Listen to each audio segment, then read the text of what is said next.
Protecting America with Rita Cosby. Donald Trump's New York civil fraud trial kicked off this week, and it had plenty of fireworks. And joining us now to discuss all of this is Greg Jarrett. He is a Fox News legal analyst. He's also the best-selling author of a number of books, including his latest, The Trial of the Century. Greg, great to have you here. How do you think this affects his campaign? Or do you think, well, look, this is just another example of persecution, and he's a fighter, and I want a fighter? Well, it's an interesting question, Rita, because when he exploits a venue in New York just outside the courtroom, and he rails against the two-tiered system of justice that is prejudiced against Republicans, that's picked up. Download all of Red Apple Media's podcasts right now through your favorite podcast platform. It's autumn in New York. Leaves on the trees are turning colors, but 77 WABC never changes its colors. 77 WABC is still playing music on the weekend with Cousin Brucey, Joe Piscopo, Vinny Matunio, and Tony Orlando. What?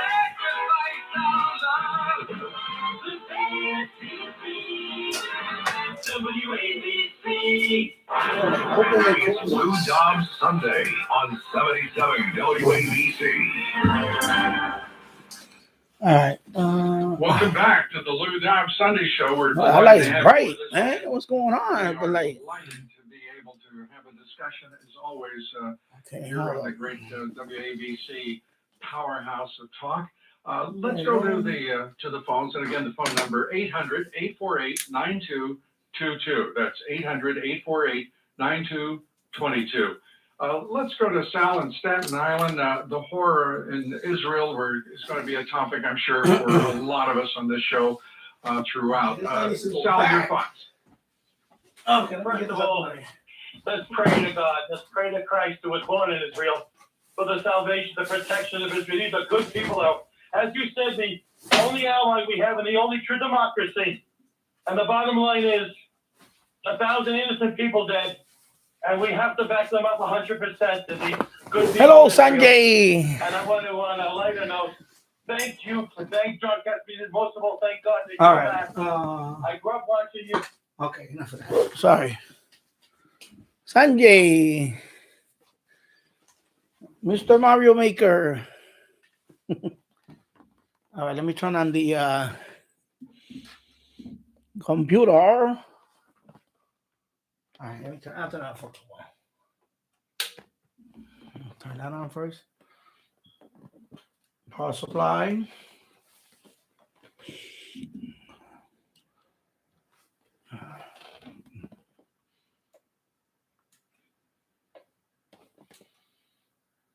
Make sure your switch is on. Yep.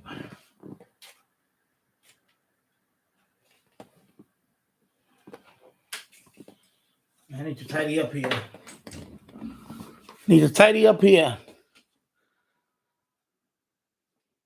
Oh, I heard it.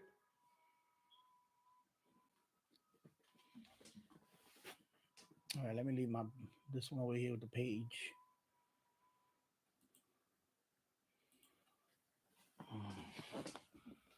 Let me just type. People read my passwords and all that. No, just kidding. Like really, like anybody's gonna come in here and I learned that over the years. I said people can read everything that you do. Even from over there, they can still read. I need a boom. That's what I need for this camera. I need a boom now. Because I got the boom for this one, but I think I'm gonna switch this boom to the camera and just put the microphone on a stand. Because I don't walk around with the microphone. With the camera, I tend to move around with the camera. Like if I want to just do something up here, I could just put the boom face the camera. Instead of me holding the camera and doesn't work for me. So I think next time I'm gonna switch a rule. Camera's gonna be on the boom. And maybe I'm gonna put the boom up here and bring it down or something. So I can swivel it all around. I was thinking about buying another boom, but I don't think I have to because I'm noticing that I only use this for the microphone, but microphone doesn't move much. Anyway, what I want? Oh, FL rig first. And that's why I'd rather be doing this and talking. Like I remember FL rig. Okay, so right there, let's see. FL rig is fine. Let me tune. What was that? I'm sorry. Oh, okay. What else? Not so much now. So it's really your match now. We do this. Bingo. And grid tracker. Let's see how conditions are right now. Let's see. So right now, no data yet. Okay. Okay. Oh, okay. So yeah. So 10 meters is good. It's okay. He's okay.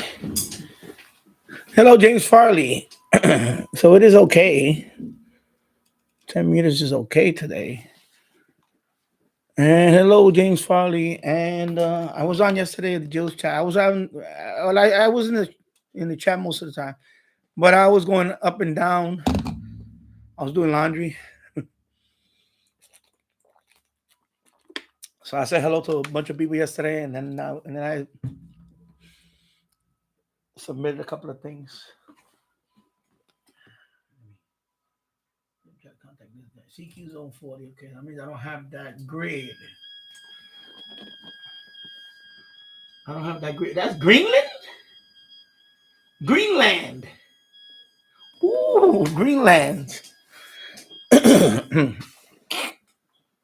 Let's see. Hello, Bobby. WA 5107 SWL, Morgan City, Louisiana. How's it going? Hello, Glenn Densler. How's it going? Let's see. All right, now he's not. Well, I'm going to try a few more times. Greenland. That'll be a first for me.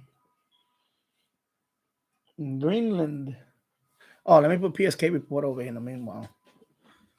I see PSK. And I'm just going to wait a couple of more. So let me zoom out.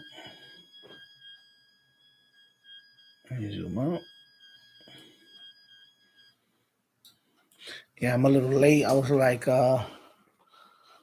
it's just yesterday it was raining, and then I'm getting a little water in the basement again. I had to, as a matter of fact, I remind me I'm going to run the pump for a few minutes. I have to run the pump every so often because the ground is still saturated. So even though we had a few days of sun, sunny, a couple of sunny days and all that, the ground is saturated. So we only had a little bit of rain yesterday, but since the ground is so saturated, the water just started coming in the basement. Not a lot, just a little trickle. So I have to run the pump every hour or so for a couple of minutes because it starts filling up the sump pump pit. So I'm gonna run it for a minute, actually about 2 minutes. I have it hooked up to my Alexa, and there you go. Turn it on. I just turned on the pump. Yeah. Well, people are contacting him right now. That's what's going on.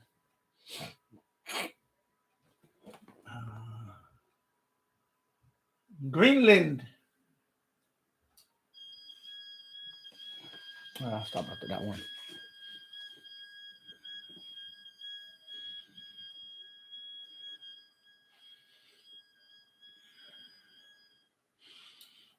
I hear him, but I guess he's not hearing me because I'm looking at the PSK map and I see but he doesn't hear me, so I'm gonna stop. Stop that. Okay.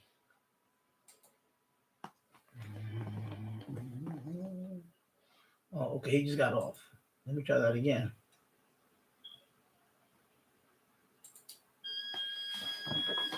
He just signed off right there. Okay, let me see if he can hear me here.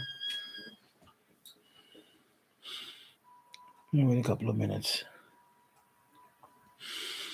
Yeah, so I was on the. I don't know. You saw me in the chat yesterday. I was there, and I was like, I was thinking about doing it afterwards. I was like, man, should I just do a live stream afterwards?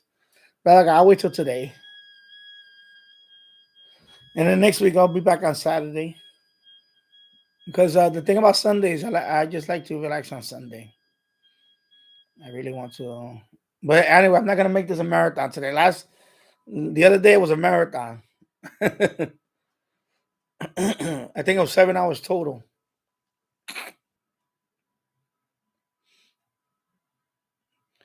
Glenn Dansler, I picked up Zanzibar at 3:30 a.m. Eastern time on medium wave. Oh, cool.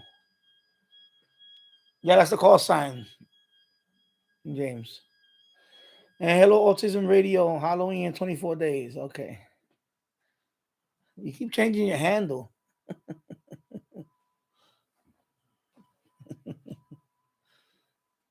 I thought there was a limit on that. How often can you change your handle on YouTube? But I don't like to change my handle because then people don't find me, because some people search for me. That's a problem. That's another thing. When you have a channel, if you're changing your handle all the time, that actually hurts you for searching. Because remember when you have a channel and you're trying to, like in your case, you say you want 100 subscribers, right? When you have a channel, that's your brand. So when you change your name a lot, like the other kid, Radio ID, I told him pick a name that that's a very important thing actually. When you have a channel, is try to get a name, try to have a name, and then build around that. Like your social media should have the same name as your channel if you want your channel to grow. Okay, I'm done with him. I get it. Okay, moving on. Yeah. So, yeah, you're listening to the NFL. Okay. Yeah. So that's the thing about a channel. When you have a channel, you're trying to promote a brand. It's very important to pick a channel name and stick to it. I seen channels that change their name all the time, and I'm like, okay, pick something and stick to it.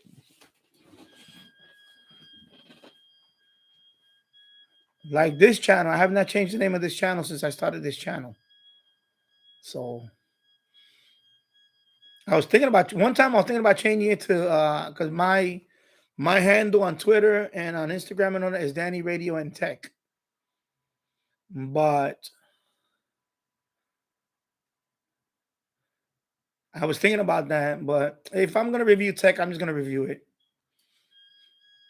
I already have a device that's coming on the way that's I'm gonna review. It's an interesting device. But I'm not gonna change the channel name just for a couple of like even when I reviewed the desk.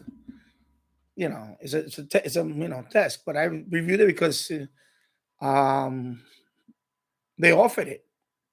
I'm not gonna be a fool and say no, I don't want a $500 desk because of is it my channel. No, I said no, send it. I was gonna buy one anyway eventually. That just saved me money. So I made the review, and I'm sure people were like, "Why is he reviewing that desk?" And it's a radio channel. And at the end of the day, it's my channel, and I can review whatever I want. If Poland Springs sends me a case of water every day, they could be my sponsor. I don't care. Free water. You see what I'm saying? So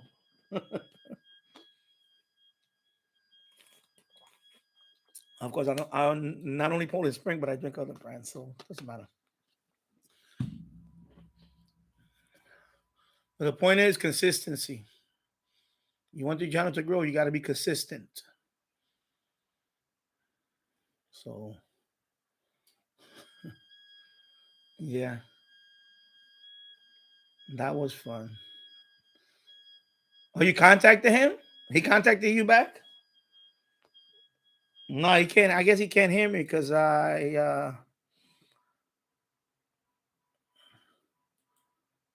thinking about that TR switch now. The transmit receive switch. Because that's the problem I'm having with some. But then again, right now, they when they see it, when it's a country like that, everybody wants to contact him. So you're like in queue, you're like, forget it. It's like,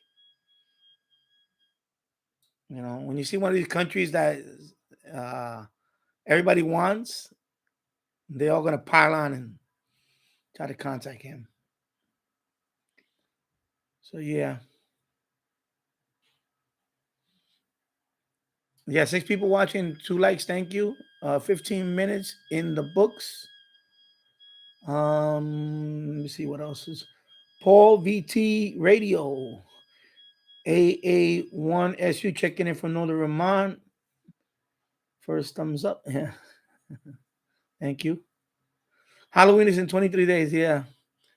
I like to decorate on Halloween, but this year I'm not gonna decorate much because I gotta paint my my son's room. It's not even my room. It's my I gotta paint that room sometime during the week or next week. I gotta start painting the room, and then I had a lot of work to do, and I don't want to put up Halloween decorations. I gotta take them down, and then put Christmas ones up. Because over here, when I put Christmas decorations, I have like literally in the hallway, I have containers of decorations. I put up a lot of stuff, a lot of lights and all that, and of course, Halloween. You see what I have here. You see in the room. See, like I got that big old. I got stuff hanging out here. I got stuff in the basement. You see, the big pumpkin, the spider. In the other room, I have a lot more stuff. I have a few animatronics. I have a whole lot of stuff, and we have a lot of Halloween stuff. I used to do a cemetery out there in my backyard. I would put like a makeshift cemetery. But what happens is, unfortunately, what happens is over here, which that's another thing about this area with my backyard. Right, this time of the year is very, what's it called? It feels like Seattle, and I never been there. I don't know. It's just wet, and even if it's like, I don't know. It's like that moldy type in the air. Because I guess all the leaves are falling, and it's wet and it's damp, and it does. Even if it's sunny, it takes forever to dry up the ground. So when I used to put stuff out there, it would get, some of it got moldy. So I stopped putting animatronics out there. I mean, the animatronics, like I have like tombstones, like the foam, big tombstones. I used to put them out there. I don't know. There's a old video on this channel when my son was about 3. I think it was about 2.5. He was around 2. When I first started this channel, he was around 2.5. And you can see the cemetery I had out there with decorations and stuff. So, but I stopped doing that because all of everything is out there. The weather starts ruining it, and I stopped decorating out there for that. Same thing in the wintertime. I used to have a lot of inflatables out there. Plus, it gets windy. It would knock over my inflatables, so I stopped doing that after a while. I did it for my son when he was, when my son is 8 now, he kind of doesn't care about that anymore. But when he was 3, he was 4, he's really enjoyed that. So next year I'll probably have some animatronics here and all that stuff. Whatever. I have them in the basement now. I have 2 of them. Or this guy. I have a couple of those in the other room. I have every time we go shopping, we always look for one of those. There was one that was like literally 9 feet tall. And we thought about it. It's like, nah, I can't. That's nothing. I have too much stuff. And then the other day I was putting this thing together over here. So I took out the chairs and I brought my Amiga computer back up here, my Commodore computer back up here, and this TV. But unfortunately, I'm gonna just get rid of this TV. So that TV was a trash can find. I don't like it. I'm gonna give it that coffee table too, and I'm just gonna bring it back. Bring up a folding table and put it up here, a 5 foot one. It's a 5 foot table, and I'm gonna set it up there with the bigger screen, with the 55-inch. I'll probably do that instead. But now the Amiga's giving me issues, so I had to figure that out. I think it's the when I tried the little GoTech card, the GoTech drive in, it would give me a like some kind of failure. I think it's the thumb drive that's going bad. So anyway, let's see what else. So Halloween is in 23 days. Yeah, so we don't celebrate. I don't celebrate Halloween. In the last couple of years, I don't really celebrate like we used to. Maybe next year, because maybe next year, I had a Halloween party here about 4 years ago. I had a Halloween party. Yeah. And let me see. So Gabe Elliott checking in from Chicopee, Massachusetts. I was checking in for the stream. Cool. Thank you for the likes. Second person to like the stream. Thank you. So as you know, XH Data, well, it's not out yet. Let me see if it's out yet already. They are going to release the SH Data D109 WB. I did not get a chance to test that one, though. I was contacted to test it, but at that time I was in Indiana. That's why I don't have that radio here. Otherwise, I would have showed you the radio. I don't have that radio. They might send me one in the future. I don't know yet. I don't know if I'm gonna buy it, but I do have I did post a video on it. They had sent me the video that you see on my channel of the SH Data D109 WB. This is not it. This is just a D109. If you look at the video, remember I made a video remember I made a review and I said I wish they would have added some more stuff to it. Yeah, it's gonna have no weather. It's gonna have the 7 channels, 7 no weather frequencies. I guess I think 7, right? 7. Yeah, so it's gonna have the NOAA. Of course, in the video, you're not gonna hear NOAA because that video was made in China. That video that I posted on my channel, that was made in China. They sent me that video without the text, of course. I put the text. They sent me it because they would when they contacted me, they said, "This is the radio we want to show you if you're interested in testing it." But again, I was in Indiana at the time. I was on holiday, so I didn't respond. By the time I got home, because one thing when I go on vacation, I don't want to be what is it? I'm not going back and forth with it. I just I was really on vacation mode. I didn't even want to look at my messages. It was only 3 or 4 days I was on vacation out there. I wanted to enjoy every single day. So I didn't read no emails, nothing. When I got back, on the way back, I started reading emails and and then I saw that but I said, okay, fine. And then, so yeah. Oh, wow. Yeah, so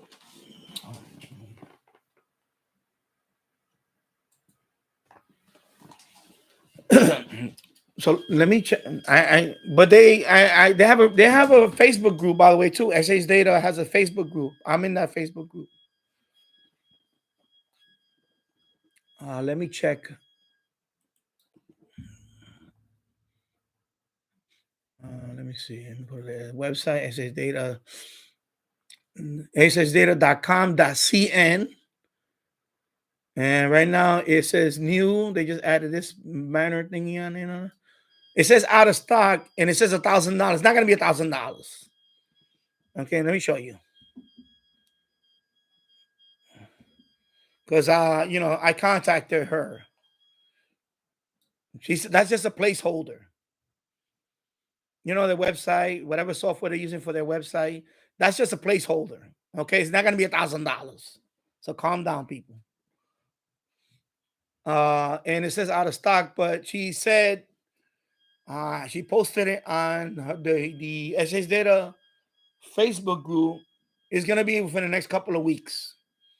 It should be available for sale.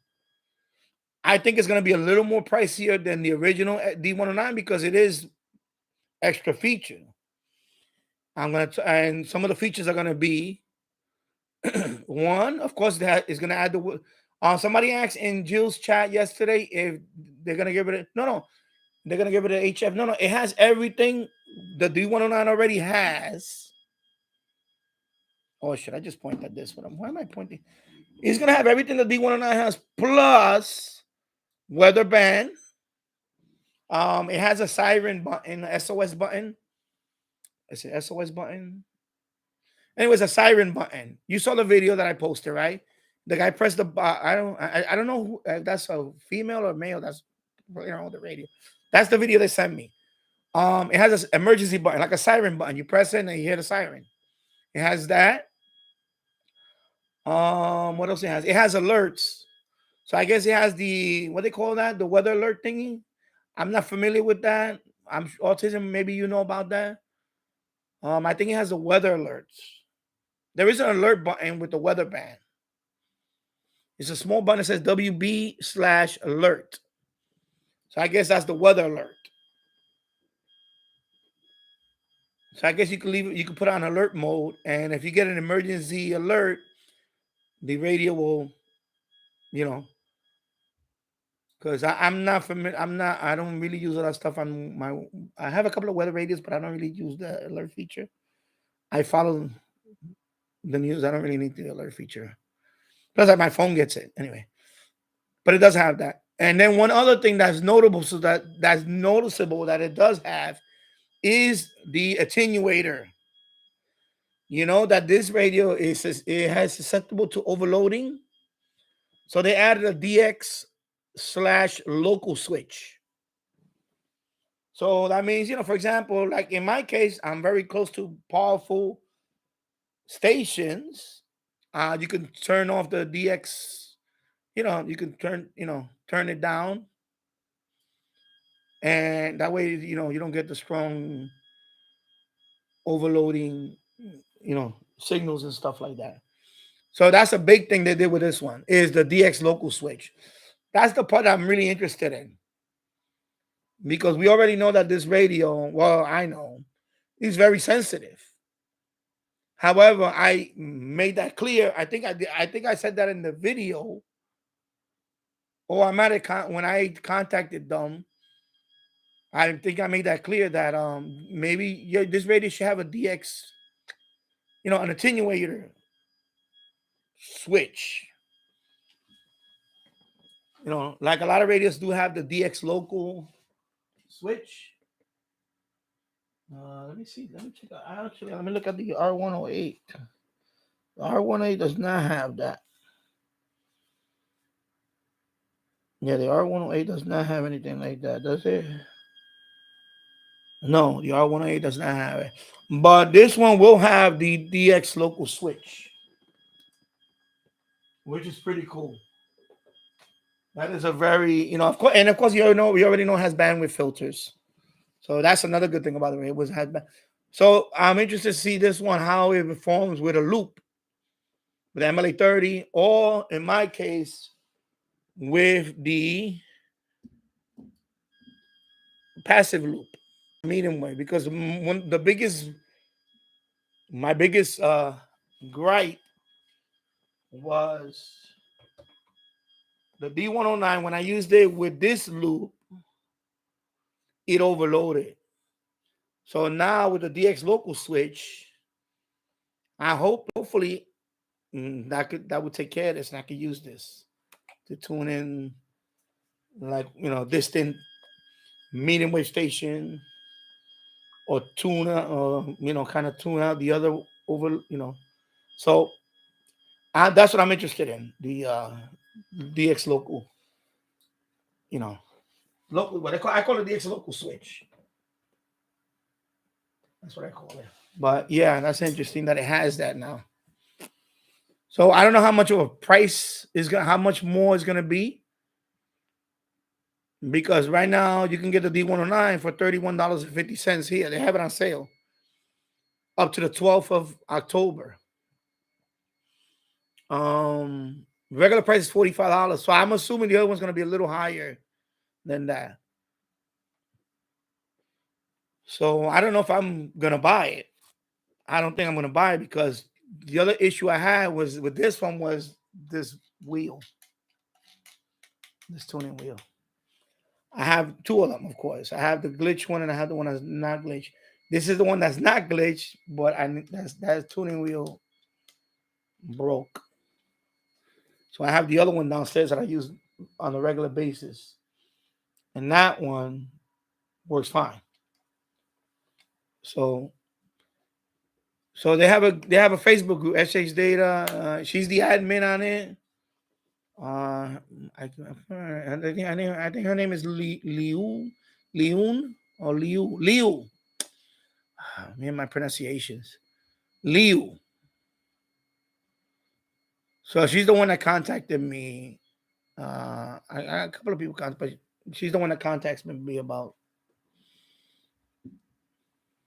So she was the one that posted on that. So I think it's gonna be within the next couple of weeks. It should be out for sale.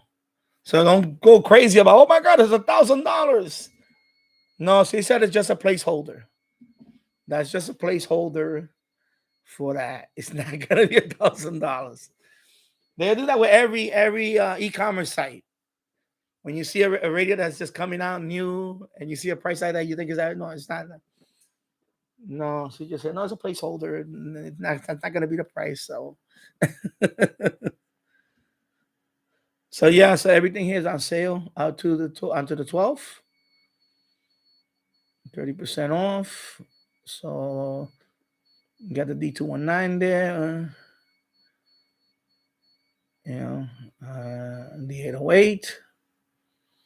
I said, if you're looking to get a D808, now is the time to get one.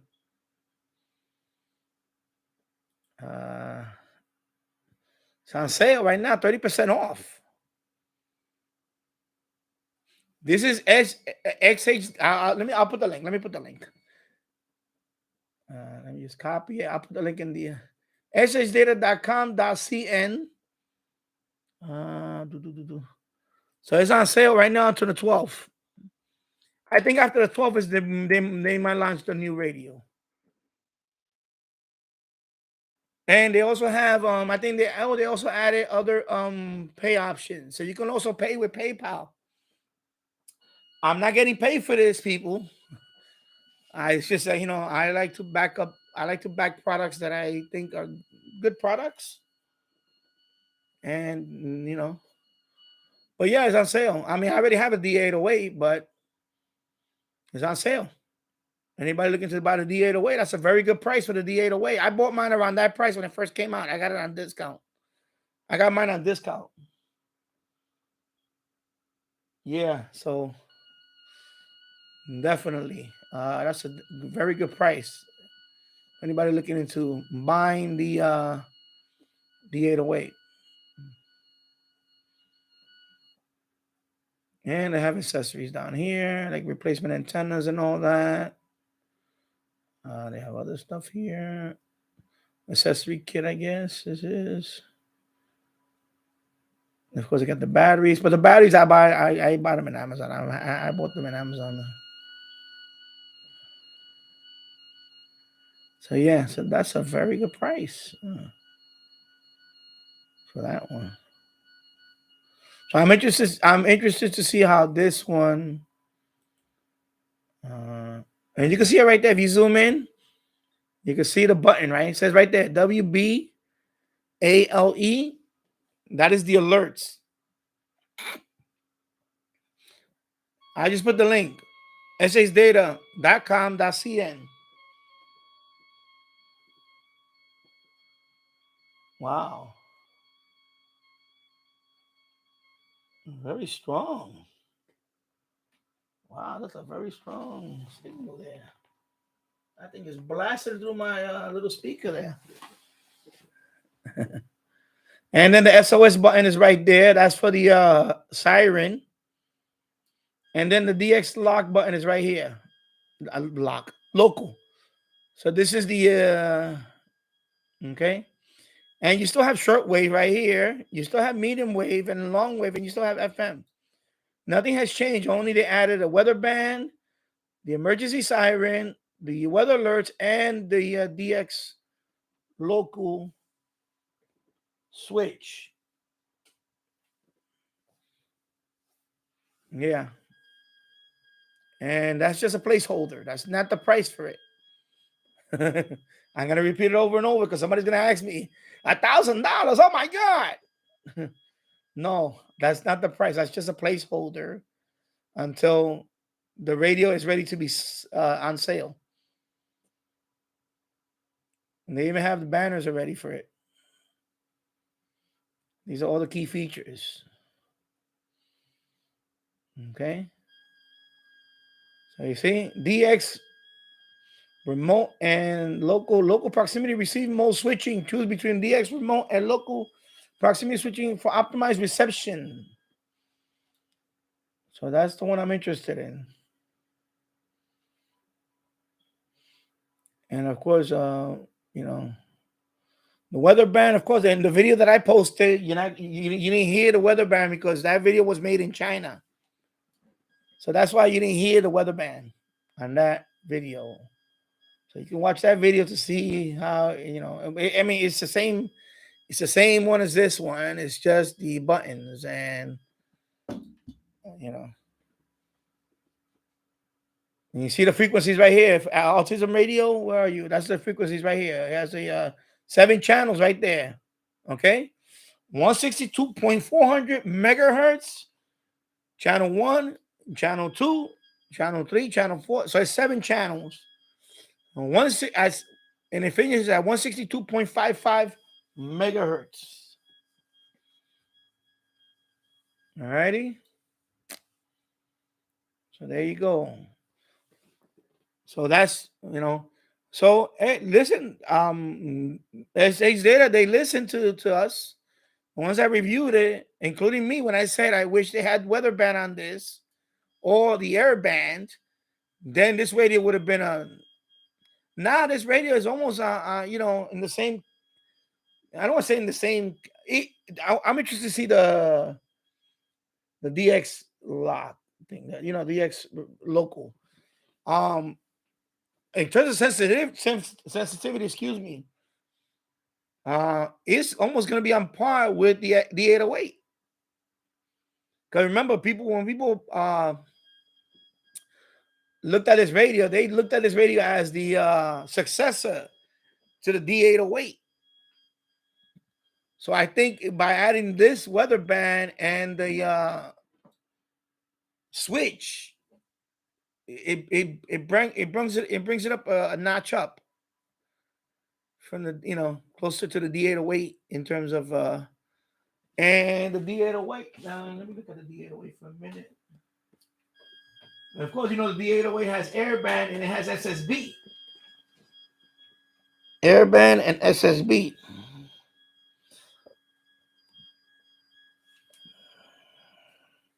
But I'm looking here.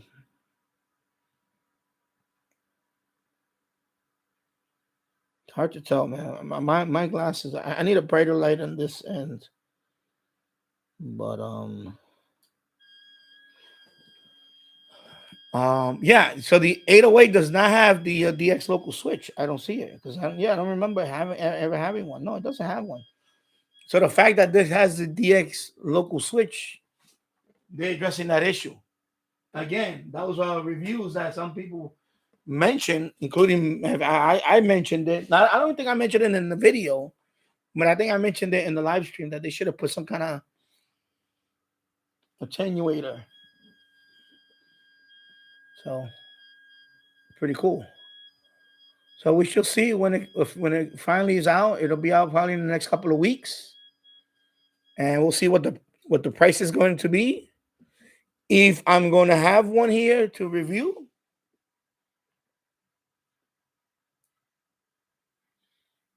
Yeah, exactly. They could add SSB. That would be even better. But I have the D808. I'm happy with the D808. You know, I think the D808. I think the next step of the D808 is the way it is now, plus add that DX local switch and add the weather band. Then this radio will compete with the SSB2, the Sequring SSB2. You know, because the Sequring SSB2 has what does it have air and weather? I forgot I forgot. But I think that would be the next step for this one. RDS, yeah, RDS too. HD radio, that's different because that involves licensing now. The problem with HD radio is that, I mean, I can put the decoder in, but I think HD radio, the problem with the HD radio is it has licensing issue. I think you have to keep pace. It's some ridiculous licensing because that's a proprietary thing with HD radio. So, and HD radio on a portable radio like this, because HD is stereo, stereo and all that. And a portable radio, it's okay. I already just have the RDS. RDS is fine. HD radio, you could hear a little bit difference, but like for example, the knocking everything over. You see, this Insignia is HD radio, but it has 2 speakers. And HD, I think so. This is a registered, it's proprietary. So I think when Insignia, this is Best Buy. Insignia, Best Buy branded radio. Insignia is the brand from Best Buy. Best Buy, yeah. And I think also IKEA. Anyway, that HD, that's proprietary. So they need some kind of, I don't know if it's some kind of royalty or fee they have to pay just to even make this radio. Something like that. And add a water. Nah, I don't know. Because then I don't want an SDR. I don't want a little portable SDR. I have that in let me put this back up there. I have that in the MLA. Why would I want an SDR? I don't like portable SDRs. I'm not a fan of them. I'm not a fan of little, tiny little portable. I have a hard time seeing the G90. Little waterfall. All right, so let me read some of this chat. I don't want to fall too. Hello, Dwayne Trivet from Tennessee. So let me go back up here and read a little bit of. Yes, I guess the guy from Iceland is. Well, he just posted. He's still there.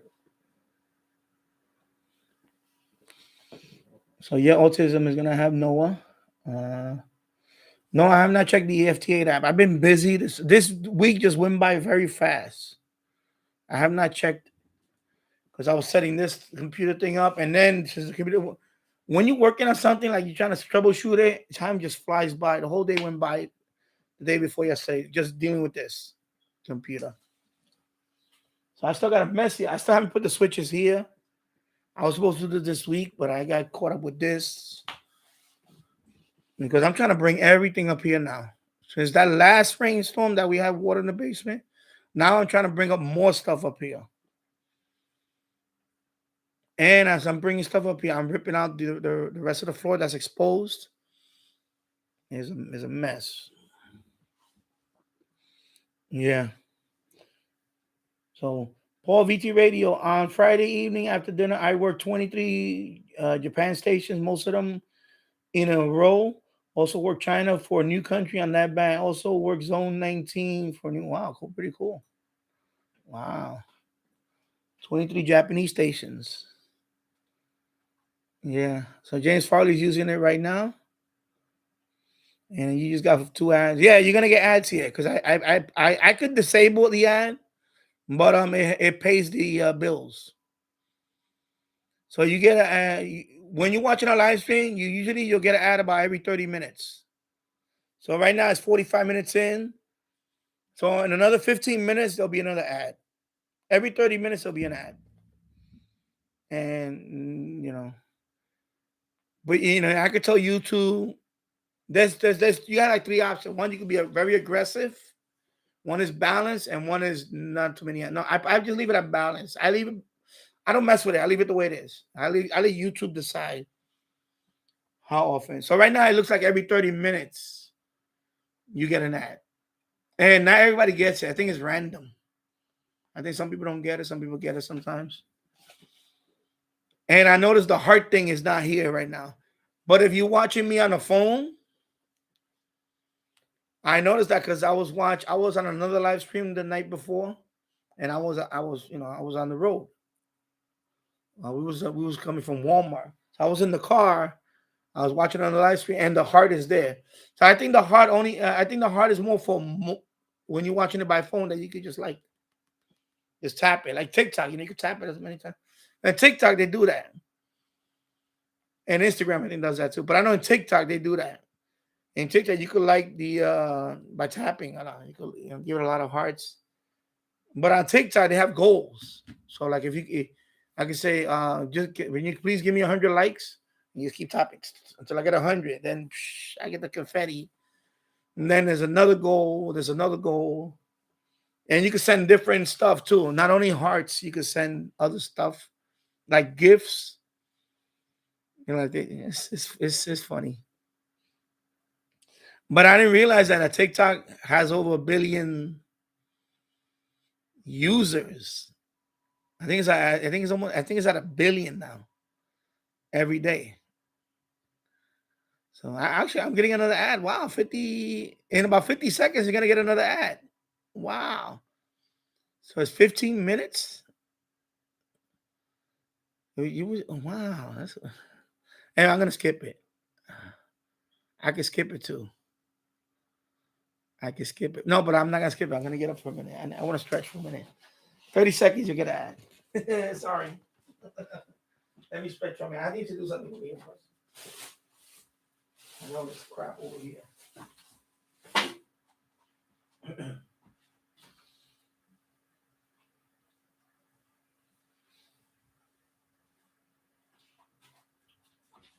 All right, I think the ad is 10 seconds.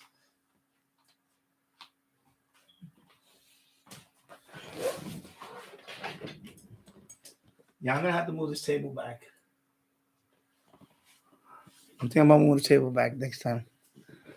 Ad is inserted.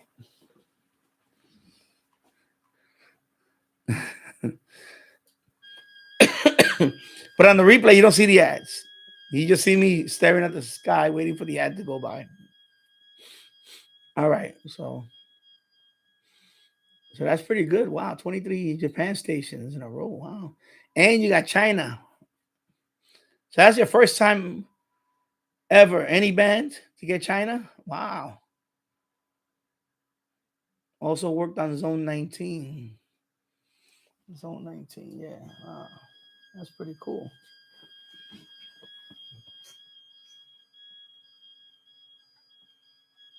That's pretty cool. That's a fun thing about, I went to see, there's a CB channel I go to, and it's fun though, it's fun. You say it's boring. It's not boring. It's fun. It's just that, you got to be open-minded about these things.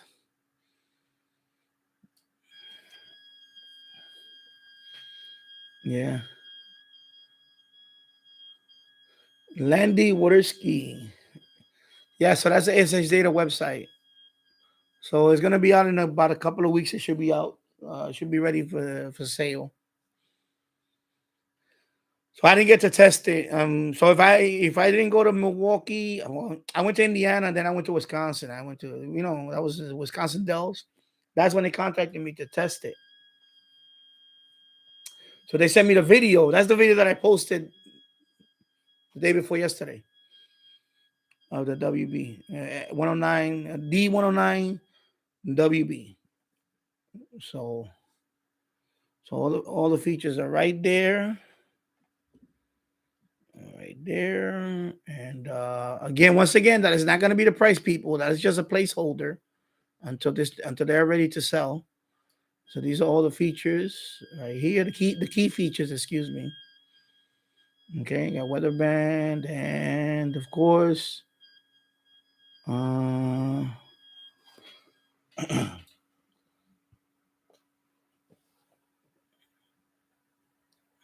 they even have the banner there. So it's gonna be on sale soon.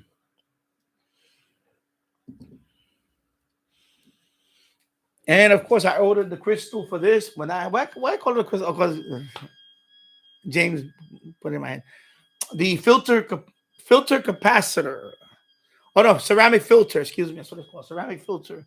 I ordered it for this a few days ago, but that's coming from AliExpress though. So that's coming, of course, from China. It should be here next week, maybe. Around, I think that's sometime next week. Although it says estimated delivery time October 27. I don't think it's gonna be October 27. I think it'll be here by next week. Because I checked it yesterday. So it was ready to depart from China.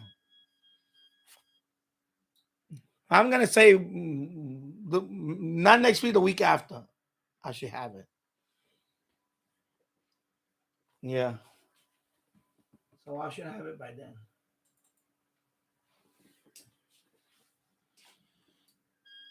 So once I get that, I'll look into that. Fiji. I got hurt in Fiji. There you go.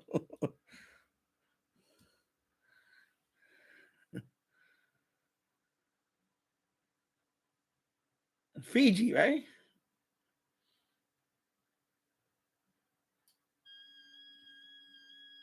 Isn't that Fiji?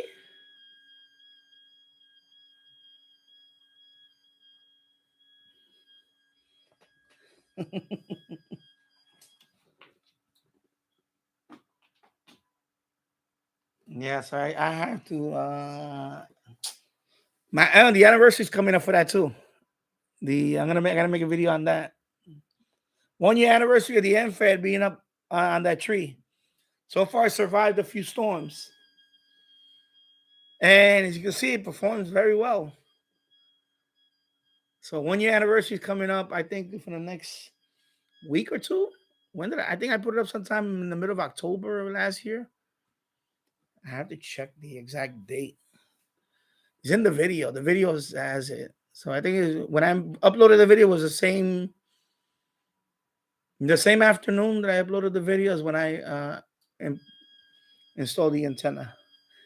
And knock on wood, it survived the 1 year so far. Nothing. Wow.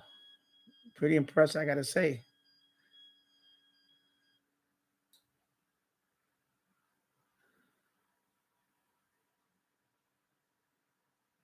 Yeah. I don't think it's on eBay. I think it's just they're gonna release on their website for. They were like the same radio like last time with this radio. First, it was only on their website. Then about a week or so, then it'll be on Amazon, on eBay, and the rest of the places. So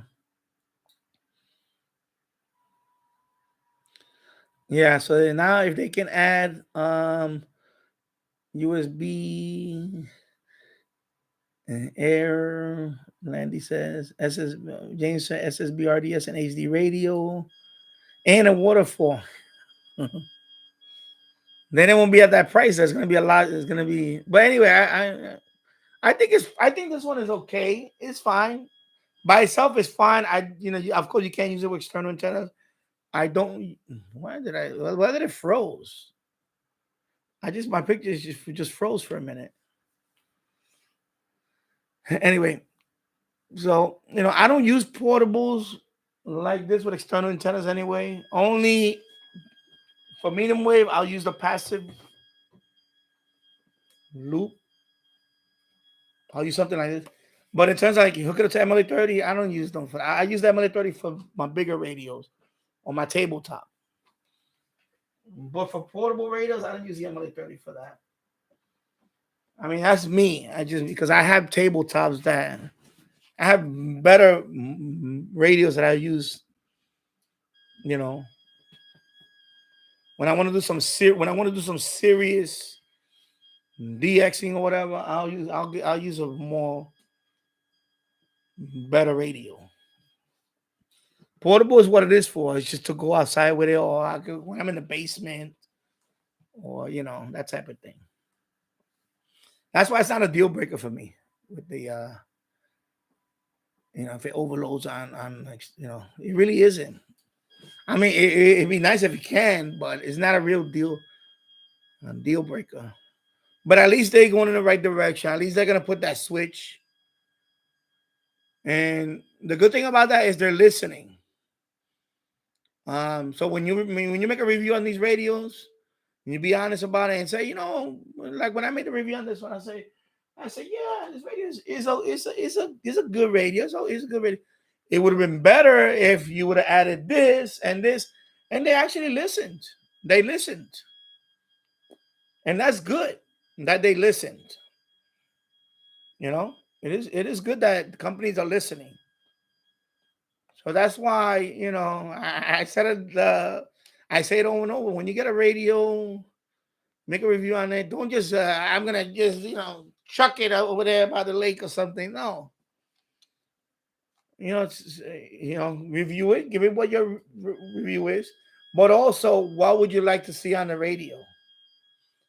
What would you like to see on a particular radio? Because when I first saw this radio, I thought they were making this radio to be like this. The successor of the D808, but that was not the case. I guess this is in between the R108 and the D808. This is the one in between, the like the mid-range model, basically. So when I said that it would have been nice if they could have put the airband on this or a weather band, they listened, and that's good. That's good. You want that. You want companies to do that, to listen. Just like radio, when I reviewed that radio, it's the T26, and I said that radio is too wide and this and that. They reached out to me a couple of weeks or whatever, a few weeks it was after I made that video. They reached out to me and they said, we're working on a new and improved model. And as soon as it was available, we want you to make a review of that radio. They reached out to me. So they're listening. They're listening. And that's good, one thing about this live stream, they're right here. See, these are radios that I own. If I didn't, these are radios that I own that they will either, most of them I bought. They want to make it here. It's like this is their advertising. You understand? Like you ever seen the race car driver? You ever see? I don't watch NASCAR number, but you see a NASCAR when they're gonna interview the guy. The guy comes with a towel. He puts it right there, and they got the brand right there. Then he has his brand energy drink. So this is the advertising for them. If their radio can make it here, and they get seen all the time, they're gonna be like, people are gonna ask, hey, what's that radio right there? Oh, this is this radio. I paid this and that. Here's the link. I put the link. That's free advertising for them. So their radio winds up here. That's free advert for them. Especially if your channel's, of course, my channel is nowhere near popular, but other channels too. That's spreading the word out. These radios, for example, they're made for a particular niche, a radio hobby, right? Shortwave listening. So this is a radio channel. So when this radio is up here on the shelf, people say, "Oh, that's the D109." Yeah, I can talk about it, and I can give people my opinion about it. And I'm selling them the radio. even though I'm not getting anything directly from it. Like, I'm not getting commissions for this. So they say, oh, we'll send him a radio, and he can try it out, and he can make videos on it. It's a win-win because I get content. It's content for me too. I get to put it on my channel, content. They also get free endorsement, and so it's a win-win for both. And if it's a good radio, I recommend it. If it's a piece of junk, I'm gonna tell you it's a piece of junk. Avoid it at all costs. That too. Especially a real piece of junk. Then I'm just gonna. It's not gonna be up here. It's gonna be in the back, or it's gonna be in the bathroom somewhere, whatever. If it's a real piece of junk, it won't make it here. It'll be somewhere else in the house. So, yeah.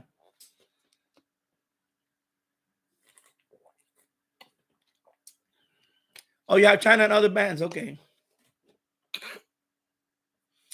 All right. So let me go back up here. Hello, Radio ID Scans and others. Hello. And Dwayne Tribbett. And my Radio said hello. And my Radio I was working on this a couple of days ago, actually. That's the Amiga right there. And the Commodore 64. But Amiga's giving me issues right now. I don't know what's going on with the Amiga. I think it's the GoTech drive or something. I think it's just the USB key on it. I think just gonna have to get another USB drive and see, because I'm getting some kind of failure when it boots. Or I'm gonna have to open it up and maybe reseat the chip, because that one has that terrible fire chip.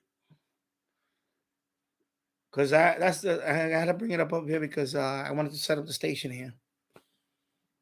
So I was fiddling around with it all day before yesterday. I mean, not yesterday, Thursday. But today's Sunday, so yeah, Thursday. I know, but it's it has a little bit of yellowing on the bottom because I don't have a dust cover for them. I had a towel on top of them, like a towel. But the problem is down there, I guess it got damp. And maybe, I don't know, it's just a little, I cleaned it. I cleaned it up with alcohol wipe. I cleaned it. So it looks like it's brightening up a little bit more. Let me see if I can. Yeah, it looks clean in here because I broke my hair. I can't go too far with this camera. But yeah, that's the Amiga right there. With a battle tank mouse. Yeah, I know it's normal. But I can't see because the lighting here is not that great. That's my other Commodore. The one you see in the shelf is a bread bin. This is the C64C. And then up there, you see up there? That's an SD card reader by the TV. That's the SD card reader. Let me try to. Okay, I can't go too close to this. I need an extension for this webcam. No, I don't have the 1581 drive. I only have the 1541, which I have two of them right here. Those two. I don't have the 1581. I wanted to buy one, but they're asking for too much. It's ridiculous what they're asking for it now. I seen them on eBay, a couple of them, but they want one of them want like $400. I'm not paying $400 for that. I'm not paying $400 for a free old disk drive. No, I'm sorry. I don't care how much. I never owned one anyway. Plus I don't have a use for it now anyway. I mean, I will let you just pick one up for nothing. Like this one, I pay like $50 for this one. No, this one I paid $50. And then this one, when I bought this Commodore for somebody on Craigslist, it was included. This was included. I think I paid $100 for both. This and a few games. I think it was about 100. This is before the pandemic, of course. But this was Craigslist. And then this one I bought it from eBay. I think it was like $50. I got lucky on this one, $50 because these things go for, and it's working. Everything's working fine on them. And then the 64C, I bought that. And that one I bought off of eBay. That one, not this one, the other one. And I think I paid like $75. I got lucky. But that's it. I'm not gonna. No, I don't have a PS3. I would like to have one, but collecting them. But the problem is, I don't want to pay top dollar for any of them. I collect them. If I run across one on Craigslist and he's selling it for like $20 or something, you know. I have emulators, so a lot of it too. I have emulators, so I don't really want to collect anymore because I'm getting rid of stuff too. I'm trying to get rid of stuff, junk that is, you know. So let me read some stuff over here. So yeah, China and other bands. No, at Radio ID scan. You're not late. Don't worry about it. No, I was. What time did I know I say 3 o'clock, but today I was a little late. I think maybe what it was, like 10 after when I got on. I forgot how many minutes after. Because sometimes I feel like in these days that I like today was one of those days early. I was like, man, I don't really feel like doing a live stream because I have to do some cleaning downstairs today. So, but I did a live stream the other day for 7 hours. So I'm like, I said no, I'm gonna come on anyway because I said I was gonna come on, and then I'm not gonna be on for 7 hours today. But at least a couple of hours or so. And then plus tomorrow, my son doesn't have any school. So he stays home with me tomorrow. Tomorrow's Columbus Day. Or some people observe it as what is it? Indigenous Peoples Day. Indigenous Peoples Day. So I'm giving it a break for a few minutes. So James, unfortunately, I still can't see you. We're too close. Oh, okay. James Foley, I want to try and modify my AM 200 AM loop for a long wave. Well, okay. Long wave. James Foley, you're the only one who just grabs and shows it live. Oh, okay. Grabs the radio. I mean, yeah. Well, I designed it like that. I want my radios to be here, accessible. Remember in the basement, I didn't have all of them. I only had half of this. Remember in the basement, I only had this half. And then this half was all over the room. And I didn't want that. Eventually, I was going to put everything here. Because I have radios like on a shelf over there in the basement. And I have everything here and here. And eventually, I'll fill up that shelf with something. And I just got computer stuff for that, old computer stuff. Yeah, because my live stream is, it has to be interactive. My live stream, I'm not gonna be just talking, and that's it. I gotta. The way the live stream works here is I feed off for you guys. You guys ask questions, or you guys see anything you want to talk about, or you want to ask about, or whatever, and then I feed off of that. That's the way the live stream works for me. I'm not doing a live stream to teach anything, or if I can show something that I think but my live stream is not like that. There's other live streams that do that. They just and yeah, but that's not my live stream that I feed off of you guys, and is also my time to connect with you guys too. I was on Robbie Strike's live stream last night. I was on the chat. But he has his live stream he has people call in on the Discord. I was thinking about it, but I don't want to be talking on somebody else's live stream. So I just I was just watching it. Plus, I was busy. I was watching it. I was just typing in stuff. I have an old satellite dish in the garage that I was thinking about mounting it somewhere, but I don't know if I want to put it in the backyard because it's kind of big. So I don't think the missus will be happy about that right now.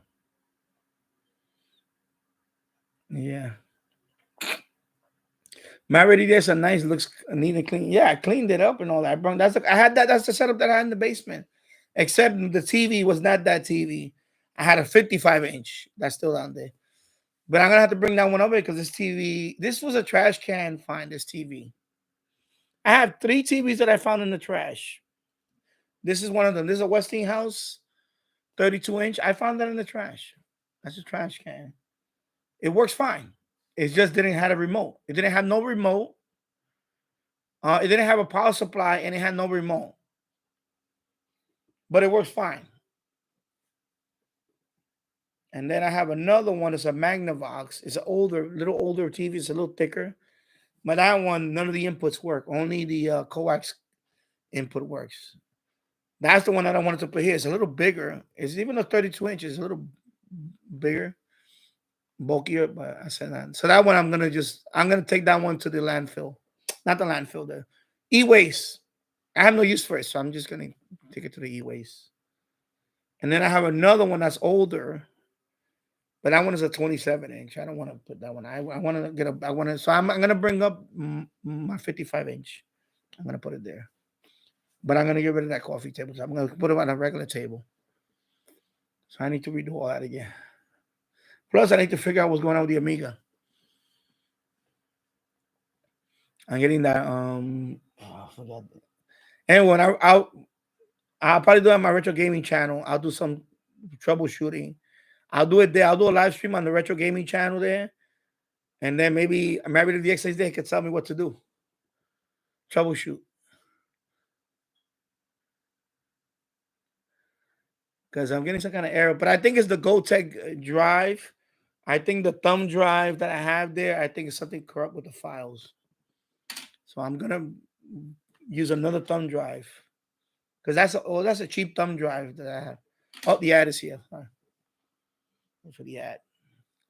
So it's 1 hour and 12 minutes in the books. 10 people watching, 12 likes. Thank you for watching.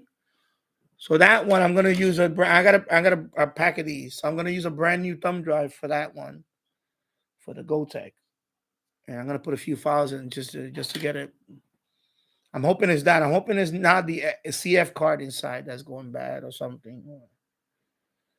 Because that's gonna be a whole nother issue. So right now I have that. I think the memory I have in there, the trapdoor memory is in there, and some other stuff. Anyway, I'll save that for the retro gaming channel, and we could talk about it there. But I'm definitely gonna get a boom, or I might use this boom. I figure it out, or get an extension for this webcam, USB 2.0 extension or something. So let's see where I'm at here reading. Yeah, MarityDX yellowing is normal with old white computers. Mine has the same issue. Yeah, I just hate it. I hate the yellowing when it gets really, really bad. That's why I had it covered. But yeah. And radio ID scans and other. Hey there, Danny. Hey there. So yeah, I don't have the 15. James Farley, I don't have the 1581 drive. I would love to own one, but I'm not paying $400 for one on eBay. Let me check. I can check right now how much is it on eBay. And I go to eBay. 1581. Okay, my brother's sneezing over there. My brother, when he sneezes, he has to announce it to everybody. I've been the wrong thing. What am I? There you go, 1581 disk drive. Sorry about that.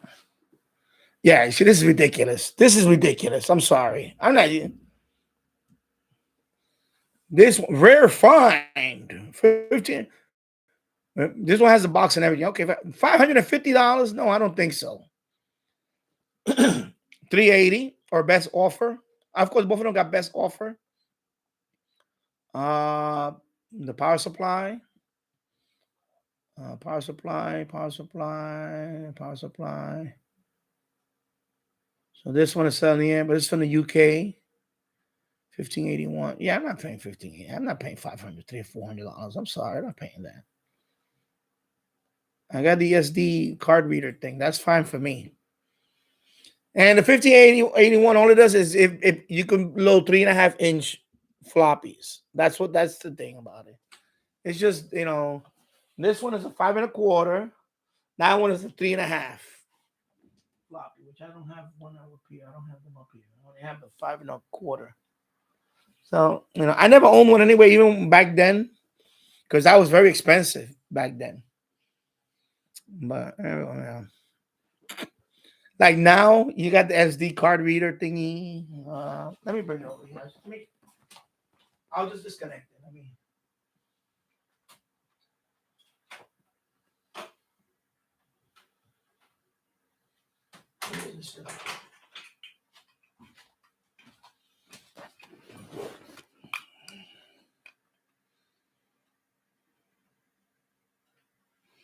Okay, 1, 2, 3. So you got the SD card in there. And so you got one wire that goes to the where you would put the tape drive, the tape. So one goes to the tape drive port, and then this one goes to the serial port.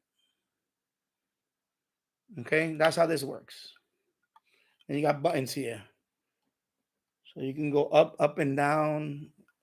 If you need to like multi discs, you just do it here.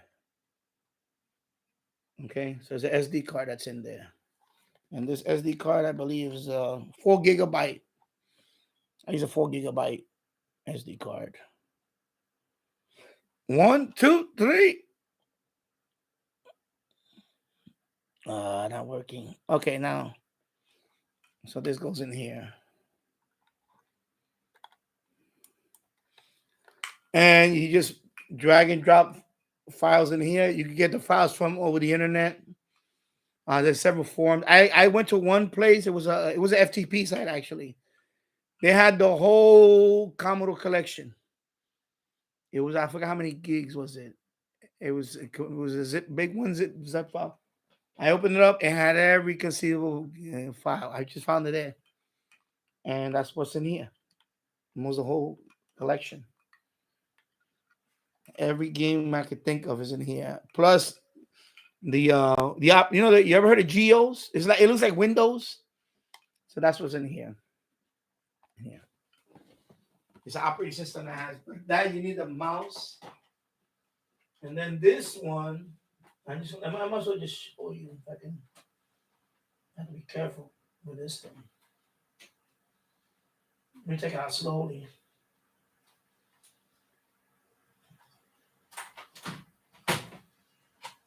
And this is a Wi-Fi modem for the Commodore. 1, 2, 3.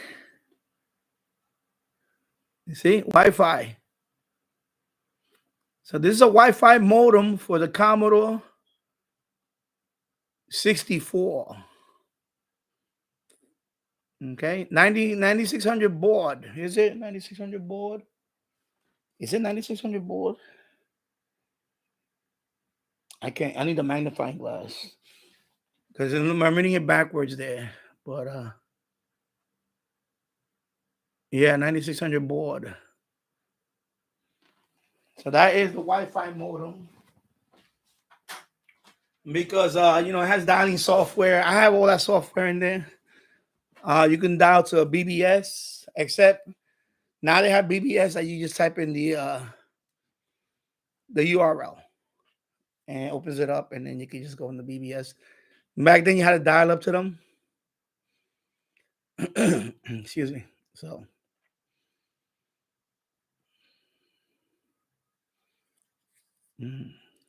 yeah. So let's see where I'm up to now. Okay, so yeah, 1581. I'm not paying $500 for it, or not even $300. I'm sorry, not worth the money. I'm not a serious collector like that. I'm I mean, if I get it, but I'm not gonna break the bank buying stuff. I'm not. Landy, love my D109.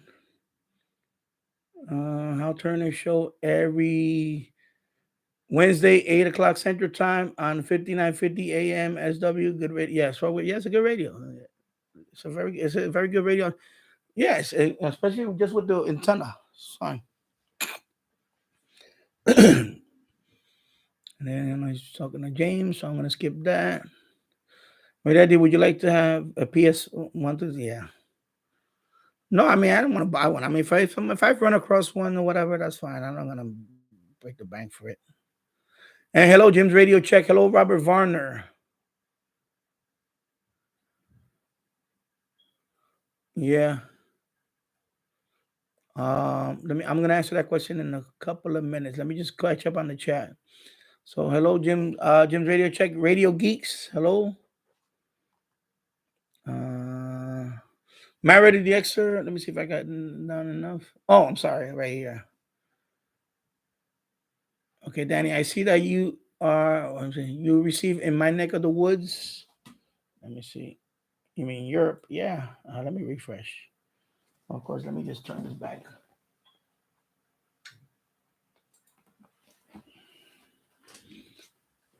There we go. Reload. Yeah. I mean, tell me this is a lot better now. It's a lot better right now.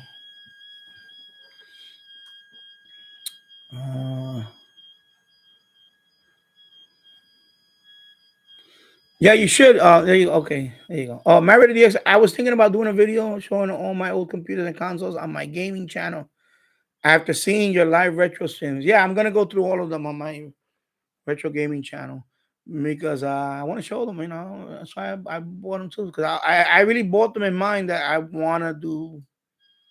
When I bought these, I already was looking into doing a retro computing, retro gaming. The problem is I'm trying to figure out. I have a channel called Danny's Vintage Computers, but that's not retro gaming. That's just showing, so I can show them in there too. But I don't want to do another channel, so I'm thinking about just doing it on a retro gaming channel because most of these old computers I used to use them for games. I mean, I did some. On the Commodore. I didn't do much schoolwork on it. I just used it for games mostly. A couple of utilities that comes with it here and there, but it was just to copy games or demos. That was it. So it makes sense that I should just put in a retro gaming channel and just use it there. So I'm gonna do that too. But yeah, that's a good idea. I want to see the consoles that you have. I have a few different ones. Of course, this one is the one that I use. This is the Retro Trio.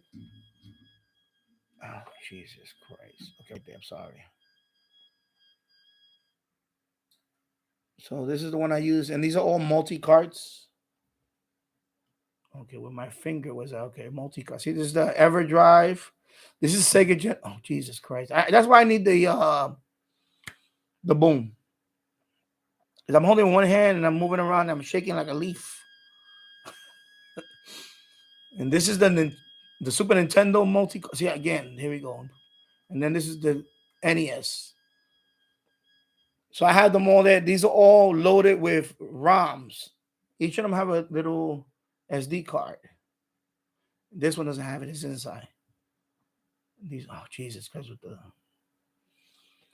And, each of them have, I think one has like 900 games in the cartridge. The other one has about, I forgot how it was. Anyway, they have a library of games in there. I do have original cartridges, but they're in the basement on a shelf. Like, I have a few titles, not a lot. I have maybe a total of about 100 of all cartridges. of all three of them, and combined, it's about 100 cartridges, I think, or something like that. It might be a little less, maybe it's 80 something there. And I don't want to buy anymore. I bought some like lots, a cartridge lot over here on eBay. It was like I had like 10, you buy like 10 cartridges for like $20. That's what I was doing. I was buying stuff like that. But once I found the multi carts, I don't want to buy no more cartridges because I have the game in there. Or if I don't have the game, I just get the ROM and put it in there. Same thing. And I noticed and most of the games play as the original with the controller. And I like that system because that one plays. You can put this Genesis controller there.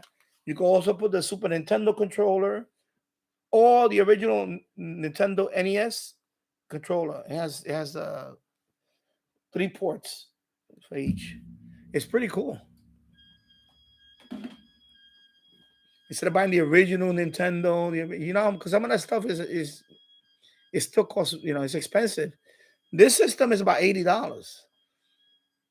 This one, the Super Retro Trio. Now they have another one that has, I think, 4 of them or something. I don't know. So when you get into retro gaming, you don't have to buy the original equipment. You can just emulators. Yeah, I'm hoping the driver fix the problem. James Farley, I like CRTs for old computers. Yeah, I like them too. I have a couple of them down there. Problem is I don't have the space. Finally, this room is big, but it's running out of space. And add here, add there. We get ads. Ad pays the bills. At least pays for something.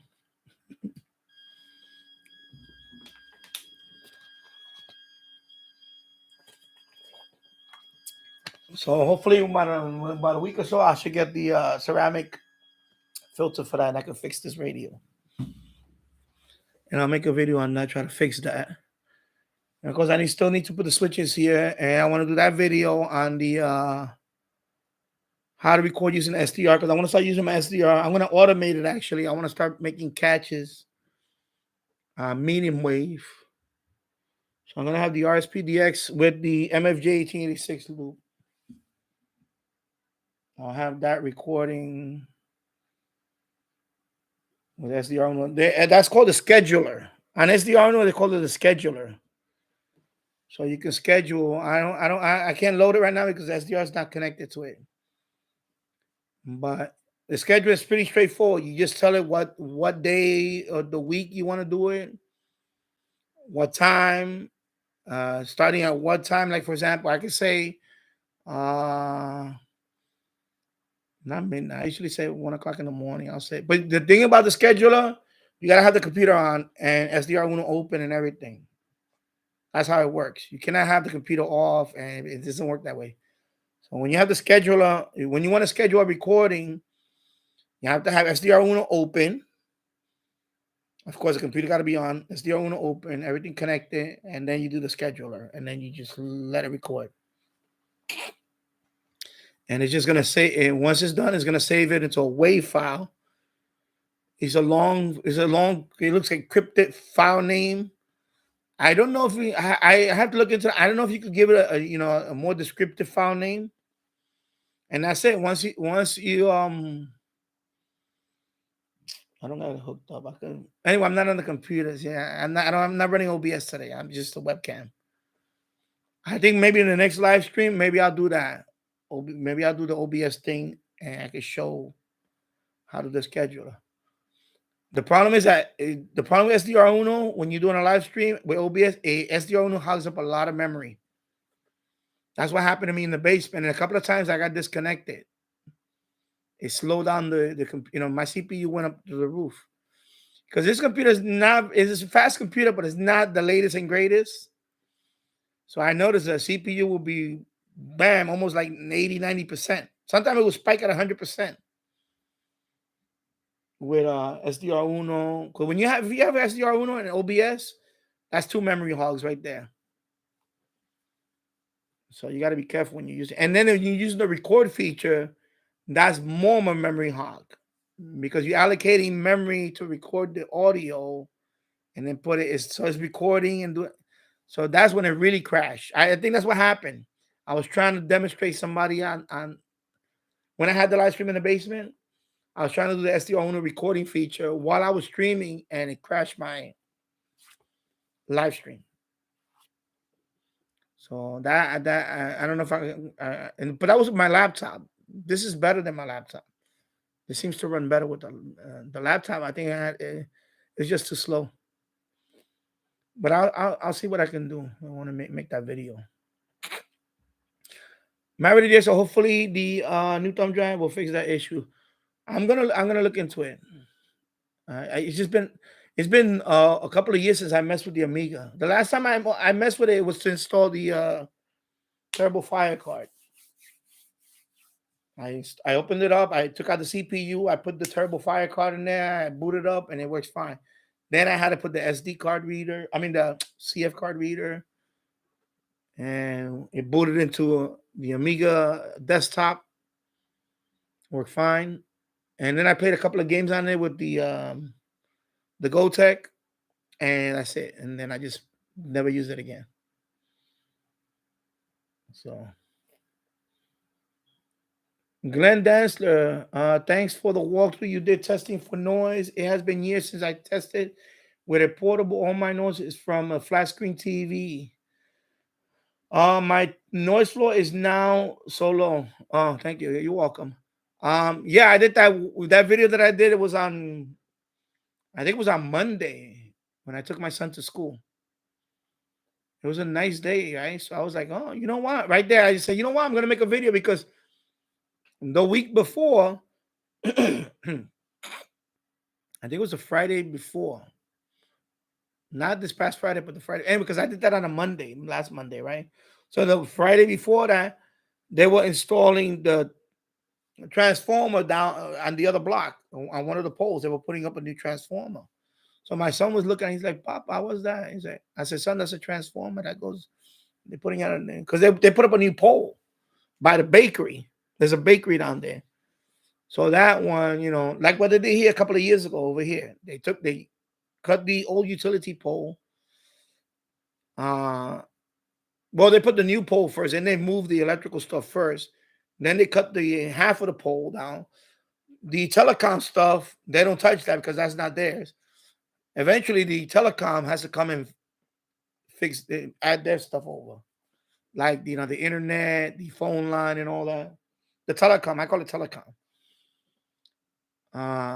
But yeah, so I noticed because I didn't have the discone connected for months since I moved up here.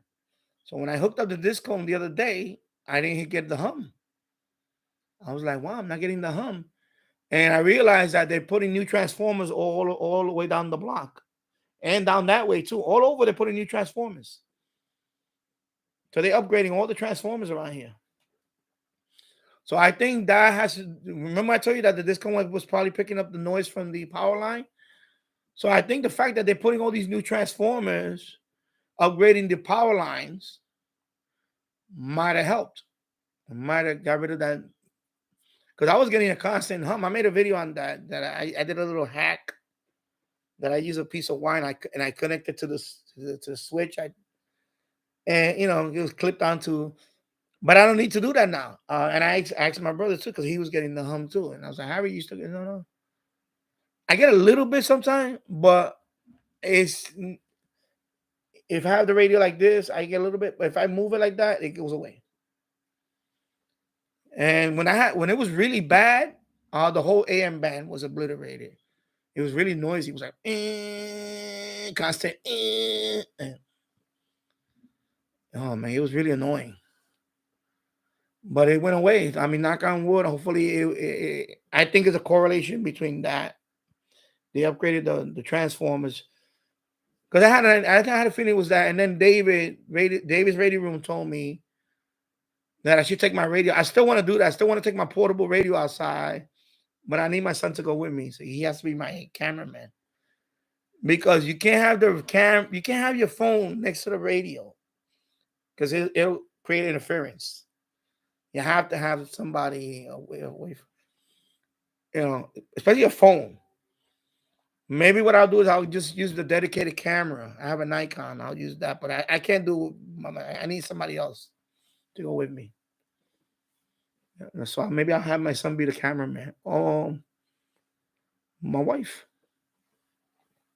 That's the only two people I can ask to film it. Otherwise, I'll have to put it on a tripod and pause it and do this and then come back and forth. I don't want to do all that.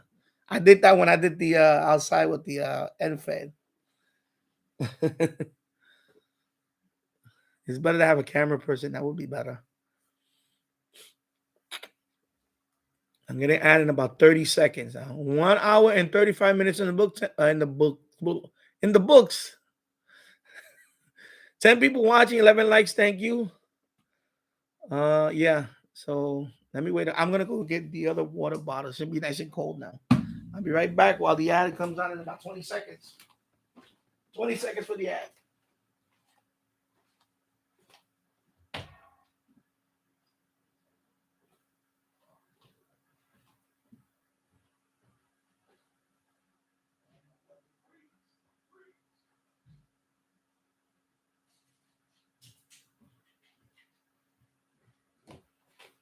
I don't want my water to freeze.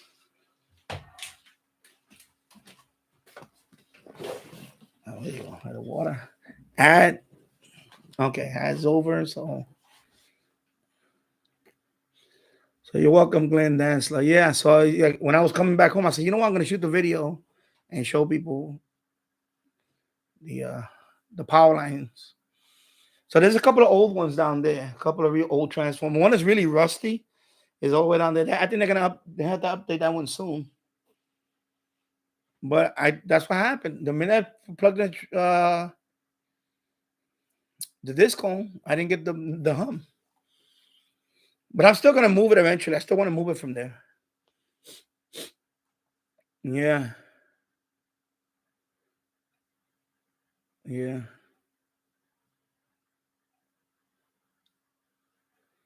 James Radio says test video looked like a lot of noise waiting to happen.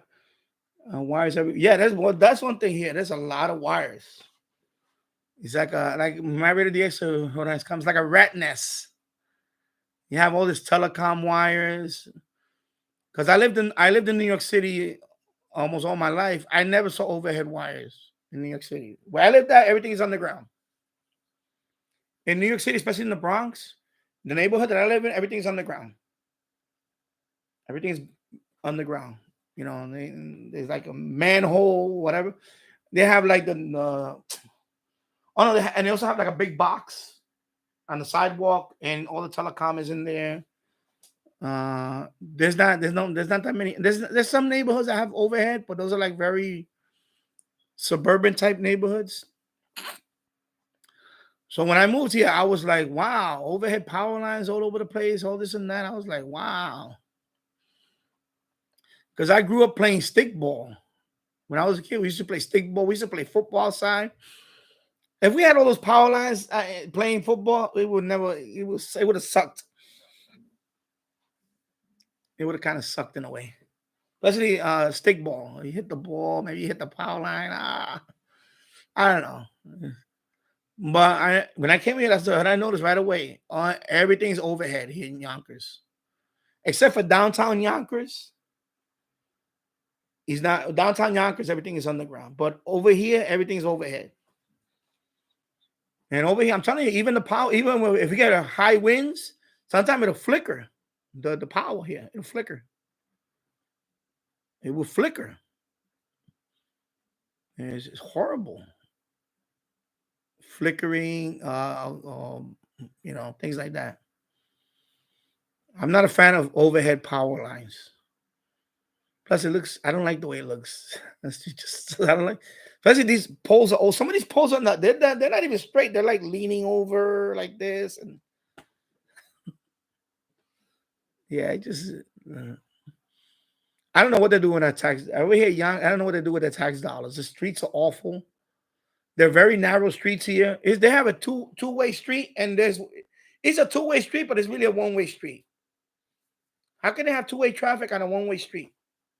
So a lot of streets here in Yonkers are like that. It's crazy. And they have a lot of broken sidewalks here. In the Bronx, to be honest, I got spoiled in the Bronx with the sidewalks. They were, the city was on top of those things when I was there. Over here, every other sidewalk is broken. I mean, really bad. Even my sidewalk, the front of my sidewalk is broken. But I'm not gonna say. Whenever they want to fix it, they fix it. In New York City, that's what they did. They would fix the sidewalk eventually. They would just come and do the whole block or something. Yeah. Over here, well, I heard over here is a lot of corruption with the mayor and all that too. It's a corrupt city. Yeah. Yeah, a lot of noise waiting to happen. Of course. MyRadio opportunism is what you said last time about eBay. eBay's, yeah. Yeah, I mean, when I buy, I look for opportunities. That's what I do. Like I can go to search for something. Let me read. I'm going to show you an example of what I do. I'm going to show you a tip. Let me see how much I have. Yeah. All right. So I don't have much to catch up. Okay. So let me show you what I do. I've done this a couple of times. That's how I got my DX302. I'm on eBay. Okay. eBay's right here. Sorry. Let me go right here. Boom. Okay. When I do a search for something, okay, I hear that title, vintage computing, please. For example, I'm thinking of something that I want. For example, I'll put, shortwave radio. Shortwave radio. I'm putting something generic, but shortwave radio receiver. Yeah, okay, something generic, right? I don't like to be on multi-day bids, and I put a bid, I gotta wait a week. I don't do that. I don't bid like that. If I'm gonna bid, what I do is this: sort by time ending the soonest. That means it's about to expire. Like this one is 3 hours left, 9 minutes, right? Nobody bid on it. You see what I'm saying? So you got 3 hours. I mean, I'm not gonna pay $3.49 for this radio. I'm sorry. I'm just giving you an example. This one is still 3 hours away. This is a good. I'll show you a good one. Let me show you a good one right now that I would have jumped in on it if I was looking for it. Trying to find something but as you scroll down, the time is longer. See, 17 hours. Yeah, that's too. I wait for when I'm looking for something. I always check that first. If this would have been like 2 minutes left and the price was really, really good, like say this radio would have been selling for like $50, right? And it only has like 3 or 4 minutes left, I would have jumped on it. Bam, that's it. If somebody outbids me within the next couple of minutes, you know what? They can have it. I don't care. But that. So I look at time ending soonest. I'll look at something here, and if I see it's only a few minutes left and nobody's bidding on it, even if somebody bid on it, but if the price is so cheap, you can get it here. You can snatch it.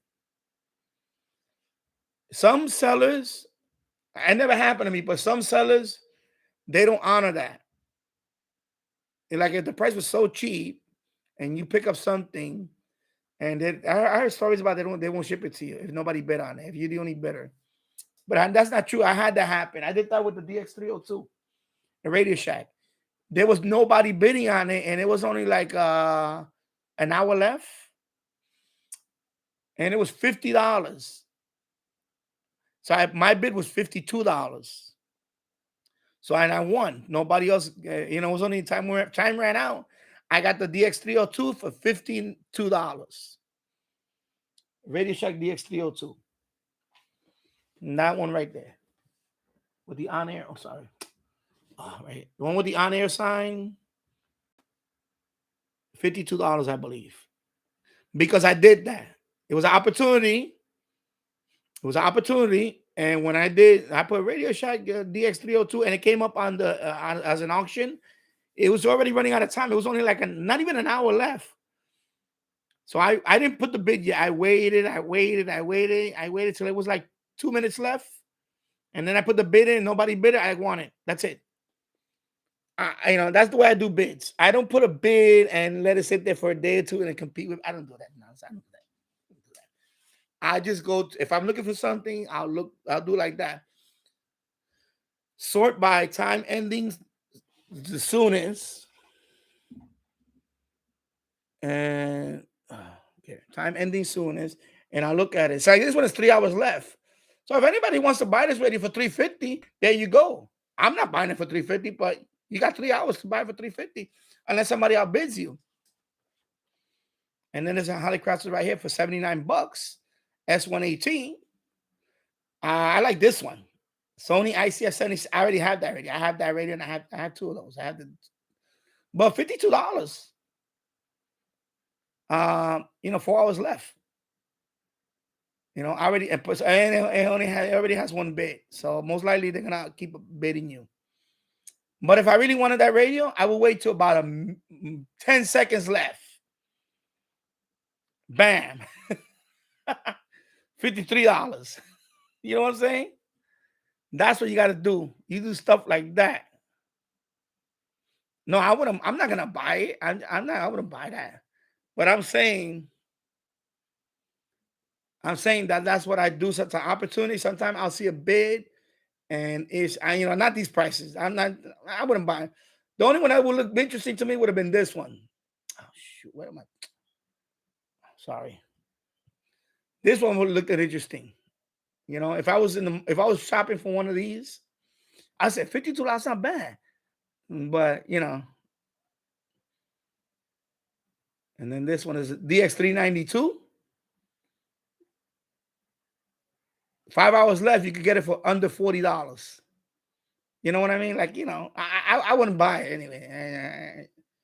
But if you wanted to buy it, you know what I'm saying? I look at that, and when I see it when it's running low, and no bids on it, I could snatch it. I could have snatched it. But that's what I do too. I'll look at let me just put this vintage shortwave receiver. Oh my God. This coil, radio coil. So this one, for example, is in 19 hours though. But if like say you come back tomorrow, right? Around 11 o'clock in the morning, right, about an hour left on this. If nobody bid on it and I really wanted to buy this radio, I'll just buy it. Boom. But I wouldn't buy this radio. I'm saying I wouldn't buy this radio because it says parts only. I'm not buying it. But I'm just giving you an example of what I do too. That's one of the things I do too. I look for something I'm looking for, and then I'll do time end soonest. And if I find it here with a minute or two left, and it's for something I want, before anybody can outbid me, I'll just snatch it. I'll snatch it. I'll snatch it, and that's how I got some good deals. I snatched it. That's what happened with this one. Nobody bid on it. It was sitting there for I don't know. I think that it was 5 days, but nobody. And I said, okay. I put it on my watch list, and then I came back like it was only like no, somebody did bid on it. This one, it had one bid. I think 1 or 2 bids, and then I waited till it was like 2 minutes left, and I waited. It was counting down. I got to about 20 seconds left, and then bam-o, bam-o. $52. $52. Bam-o. That's it. I just said, I don't want to leave. I don't do those bids where I just leave them there and I can't. No. I sometimes it's just this. It's opportunity. Sometimes it's just opportunity. Same thing with I think this one, ICF 2000. I think I did the same thing. It was no, that one was just make offer, and I think I made an offer. But I know this one, I did that. It was nothing with 1 or 2 bids on there, and it was counting down. And I said, I'm gonna wait. And then, because if you do it too early, somebody's gonna outbid you. And there's always gonna be a knucklehead that's gonna outbid you. Sometimes people outbid each other for stupid reasons. It's an ego thing. It's an ego thing. Sometimes it's ego with people, you know. So I don't do that. So I don't give them a chance. I don't care. They fall asleep on me. That's I'm dumb. They fall asleep on that thing. I'll come in there. Whammo! 10 seconds left. Whammo! I just took your bid. I just took what you was bidding. That's it. If they'll now, sometimes they have. You could put automatic stuff on it too. Like you could set a price. So even if they outbid you, then their price will come up. I forgot what they call that. But you could set a bid. You could set a limit. So, but that one I wasn't gonna pay no more than. I put 52. If he would have outbidded me, I was gonna do 54. But I had a limit already. I was not gonna go to 60. Excuse me, my God. Wow.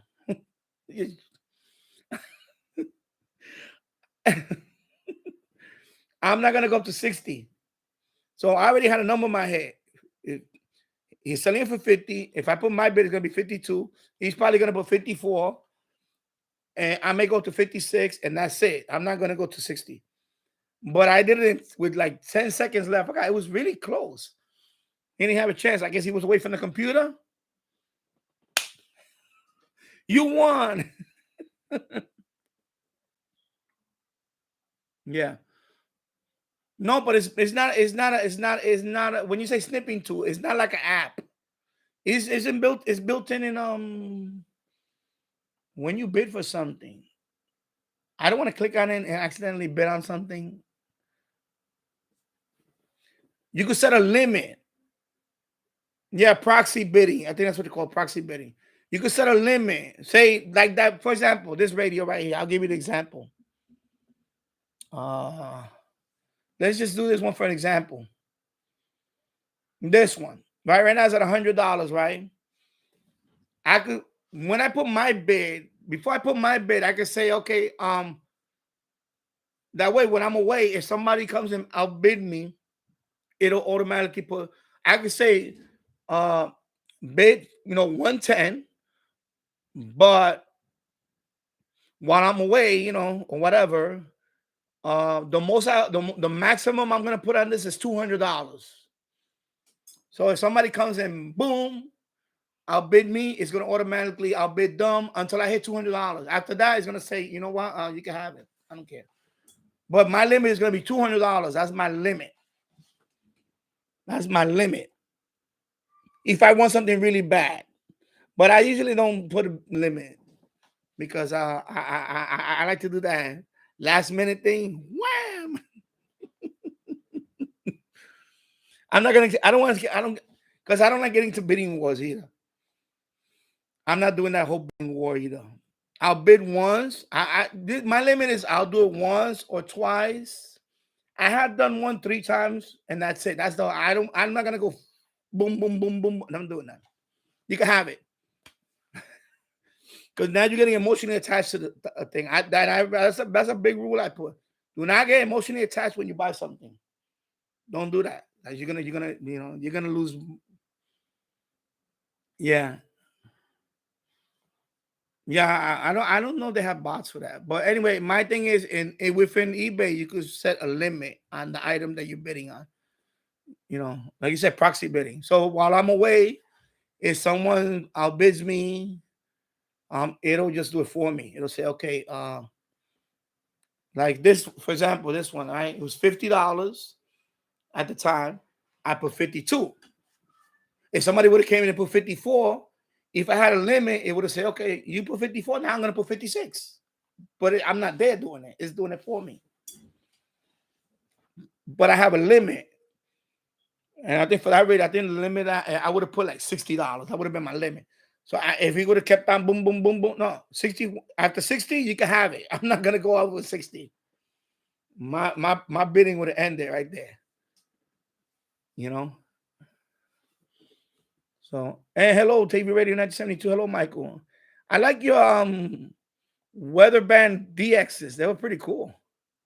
I saw a couple of them. He has some Weatherband DX, which is pretty cool. That's some good tropo right there. I like that Weatherband DX. That's pretty cool. I never got that like that. I never got that Weatherband DX like that. That's pretty cool. Yeah. Yeah, no, I'm not buying that. Wait, I'm just showing you as an example. The thing is opportunity. When I buy stuff, it's opportunity sometimes. You see like this, you see how outrageous these prices are? See, the people that buy that is the people that get emotionally attached to stuff like that. And they really gotta have it. The addicting type person, maybe. Addicted type personality. We all have a little bit of that with the radios, of course, but no, but you have to really like I'm not gonna pay, I'm sorry, I'm not gonna pay almost $400 for the Grundig Satellite 800. I'm not paying them $400 for it. Hell no. No. No. Not gonna happen. Not gonna happen. You know, not gonna happen with this guy.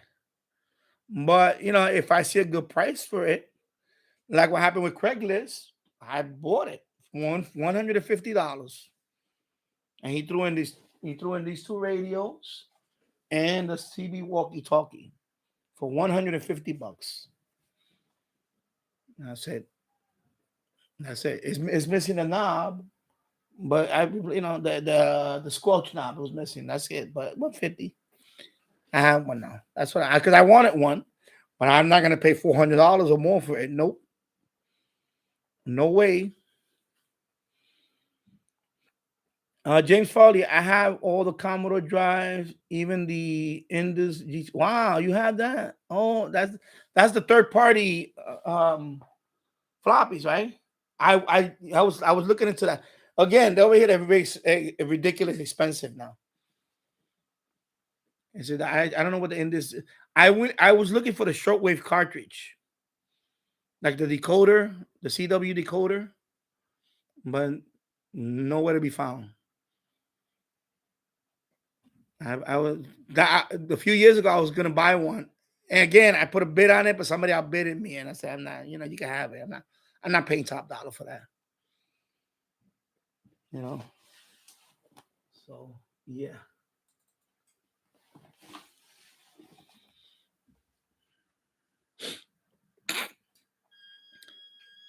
And then Robert Farner, what's going on? Hello. James Farley, I know I bought one new at about $250. Okay. Robert Varner, cut the grass maybe for the last time this year. I know I was thinking about cutting mine, but I'm not going to cut it because mine is in the backyard anyway, so it doesn't matter. The reason why I don't cut mine because I'm trying to keep I have an avocado tree out there this year. I planted. Normally, avocado tree is not going to survive the winter, but I'm going to give it a try because I had a mild winter last winter. So I'm gonna the reason why I want to keep because I don't even break the leaves no more because I use the leaves to keep my ground warm. Because I'm watching videos on it. I'm trying to get a palm tree here to survive the winter. I tried it 2 years ago and it failed. My palm tree went dead. You know, I didn't get to wrap it up in tarp and all that. Some people wrap it up in tarp. Some people do all these things. Some people use like a something to warm it up, like a electrical. It's like a heater that you put. I don't want to do all that. I'm gonna probably wrap it up in some kind of plastic, at least for the lower part of the trunk, the part that goes into the ground. Because if you keep that part from totally freezing, it should survive. I'm gonna try that. So I don't want to cut the grass because the grass actually keeps the ground warm too. It keep. When I say warm, you know what I mean. I mean not barren and frozen. So that's why I leave the leaves alone. I learned that from a YouTuber a long time ago in England. He doesn't rake his leaves until springtime because he wants to keep his ground warm because he has different types of like flowers and all that. They grow every year. So if I were to clear out the grass, if I were to cut the grass and get rid of the leaves, some of those trees will probably start, they'll go dormant a little earlier. And then the avocado tree probably is gonna die. So I learned that I don't cut the grass. The last time I cut the grass was a few weeks ago, and I'm done. It doesn't grow anymore. It's kind of slow now. Slow down.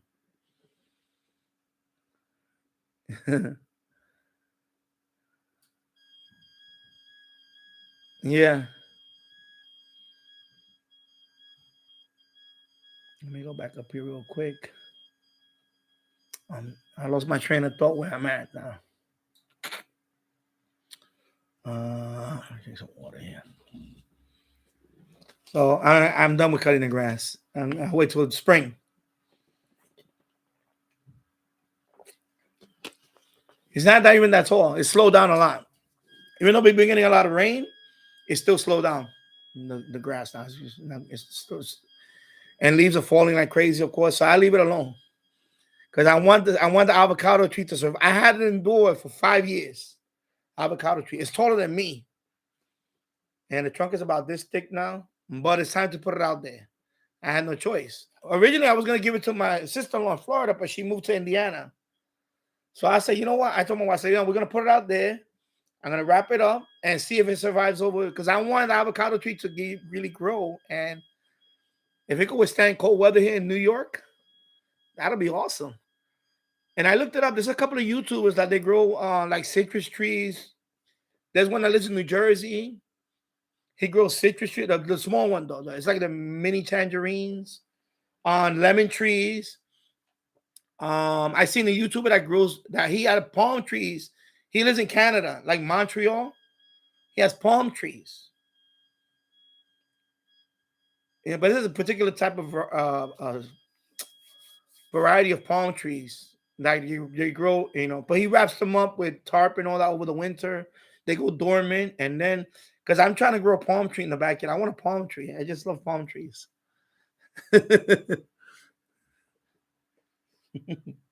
I joke about, I tell that to my wife. I say, well, if I can't move to Florida, I'm going to have Florida to move here. Because I'm going to put a pool out there next summer. Above ground pool. I'm gonna see if I can put one together over there. For my son. My son and I. And so I didn't get to do it this year, but I'm gonna look into putting a pool over there. One of those above ground kits you buy and make it out there, put the filter and all that on there, and swimming pool.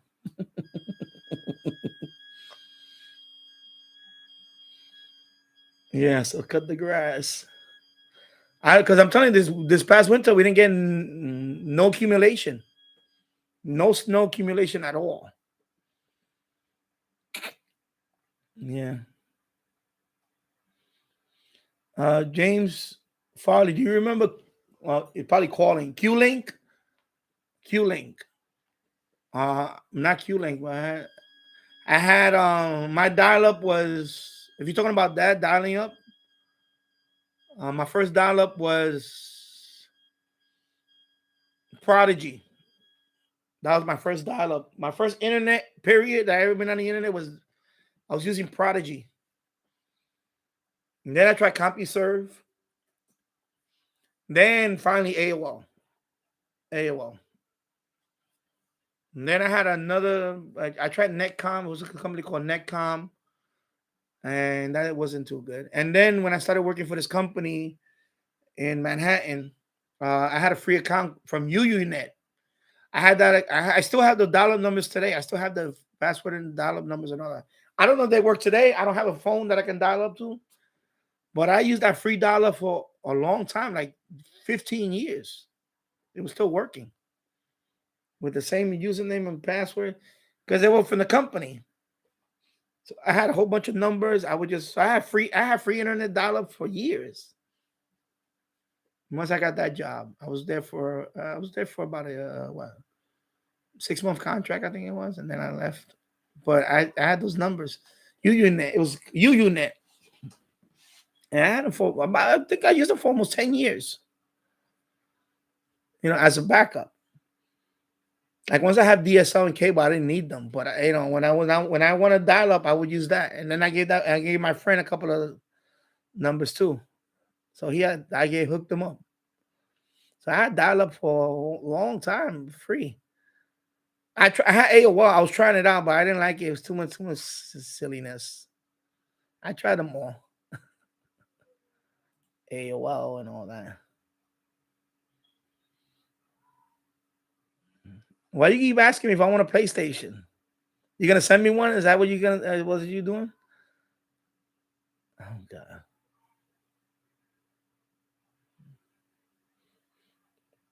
That's not bad. $53 for PLA 80, 5 days, and I would just wait, and see if nobody bids on it, or maybe the same person, and I would wait till there's like a minute left, not even a minute, and I wouldn't even give him a chance. Like 10 seconds left, I would go in there. 53, I would say 54. Bam, take it. $54. But I would wait till I'll put it on my watch list to remind me, and then I gotta keep checking up on it. And then there's 10 seconds left. If that person doesn't put a proxy bid on it, I will come 54, take it, boom. PLA 80 coming home with this guy.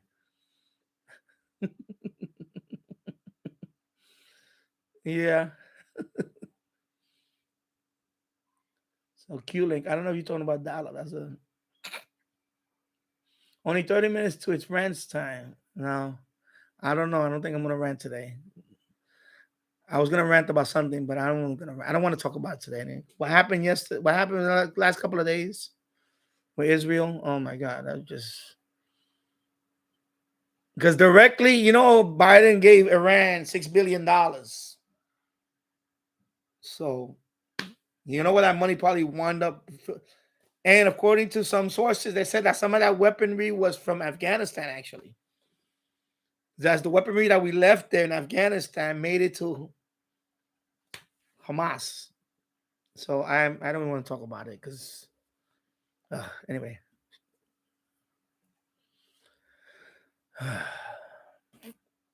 This country's in trouble. And by the way, when that happened over there a couple of days ago in the streets, it can happen here. We let too many people in here now. They're unvetted. You don't know. One day they could coordinate an attack in the middle of Manhattan or somewhere around here. It's just anyway. Okay, get up. All right. Yeah. Jim's ready to check all the new construction around here has underground. Okay, yeah. Well, they're trying to do that here too. I know they were talking about it that because of the last when we had hurricane, I think it was Ida. I forgot which one was it that we lost power for almost 4 days here. It was like 3 days. It was 3 days without power we had here. It was about three summers ago. 3 years ago. Might have been 4. Yeah, 3 years ago. And since that time, they were talking about it. That the reason why we had the power is because of all the overhead power lines. Have everything would have been underground, this wouldn't have happened. So they were talking about it. They said that they would, if they were to do that here, first of all, they're going to have to raise the rates because it's going to cost, just to do Yonkers, it's I forgot how many $1 billion, or I forgot how much was it going to be, to bring everything underground. All the power line, everything underground. And they're going to pass that cost to the consumer. So, of course, we voted no. We don't want that. Forget about it. You know what? Forget about it. We already paying through the nose.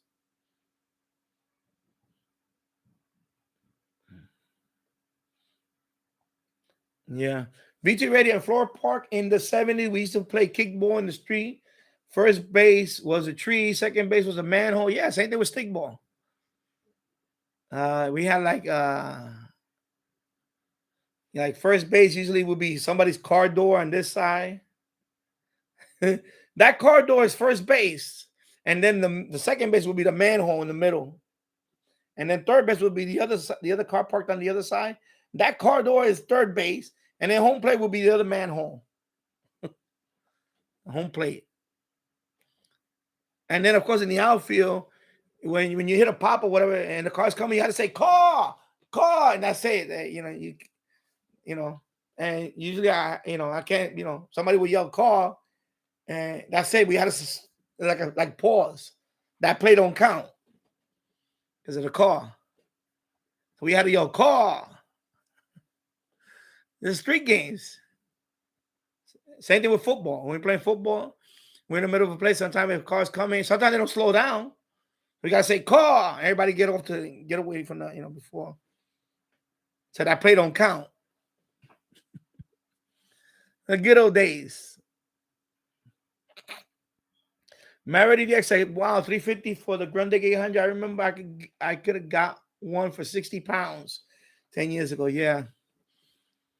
VT Ready, don't buy the Helicopter S118. I wasn't gonna buy. I was just showing an example. I'm not buying it. I don't buy them. And Michael's here. TV Radio 972. Dropping by to say hello. And let me skip down here. Everybody saying hello to each other. Paul, excuse me. I feel like I want to sneeze. Oh, and I didn't turn on the. Let me turn on the filter, the air purifier. So I didn't even turn it on today. I was supposed to turn it on earlier, but better late than ever. Turn it on because I have my air purifier right there. See, I just turned it on. I should have ran it before I came in here earlier. That would have cleaned up the room more, the air. So my nose is feeling. I guess now I'm starting to itch. It's like I think I'm gonna sneeze any second. You heard my brother just sneezed a while ago. Okay. Okay, VT Radio. There's a video of a guy that bid on an MFJ ham radio as a placeholder. A few days later, it showed up in his house. Boy, he was surprised. Oh, okay. Yeah. But that's what I do. I just do opportunity. When I buy opportunity. I don't, learn that on time. Don't get emotional attachment to anything you're trying to buy. I don't get into bidding wars with people. You want it, you know what? I'll bid everybody. Like some people put a ridiculous amount. Like, the purpose of me going to auction is to get it very cheap. That's it. It's not to buy close to retail. If at that point I'm not gonna bid, I'm just gonna buy somewhere else. If I'm buying, for example, anything. For example, anything, and when the bidding gets to the retail price of it, why am I gonna bid up to the retail price of it? It makes no sense. But I just buy at the retail price. The only time I bid is because nobody's bidding. Nobody's, or new listing. That's another one I look for when I do search. I do, let me see, I'll show you. That's another one I do too. Newly listed. Like here. See, I also search for newly listed. That means they just got listed like today, like a few minutes, or sometime today. So right now, this is a newly listed already. This one, newly listed, right? You see, we're newly listed, but not bidding. Just to buy. So I wouldn't even put. I would just put buy now, and newly listed, and I look for something that I could just whammo, snatch it. Grundig Yacht Boy 210 for $11.80. Gray, $8.55. So what? Around $20 total. You get a Yacht Boy 210. This was listed a couple of days ago. Oh, it's parts only. Never mind. Parts only. Never mind. Forget about it. No. But sometimes you find something newly and nobody has seen it yet. And sometimes you can snatch that before it starts getting it starts winding up on watchers, the watch list and all that. Especially if they have a make offer. You make an offer too right there. I'll make an offer. New list, I'll make an offer right there. And then take it up. Or even if you put it on a watch list, you'll get an offer. That's another thing I tell people. Anytime you look at something, put it on a watch list. Because sometimes they'll send you an offer. It happens to me all the time. When I put stuff on watch list, sometimes it could take a day or two.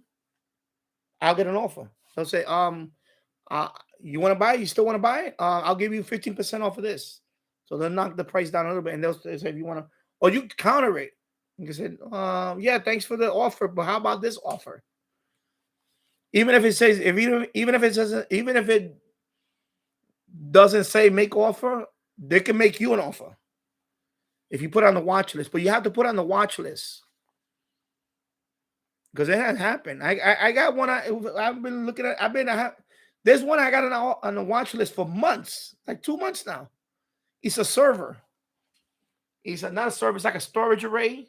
You can I could put like 20 hard drives in there. It's one of those, for servers. He's selling it for $50 and $40 shipping. And I just put in the watch list. I said, he made an offer the other day for $40, but I still don't want to buy it. But I could have bought it right there, $40. I could have got that, that big thing. And I said, oh yeah. But and this is like 2 months. I guess nobody wants to buy it. So he said, oh, this guy still has it on the watch list. Let me ask him again. I haven't removed it from the watch list. Still there.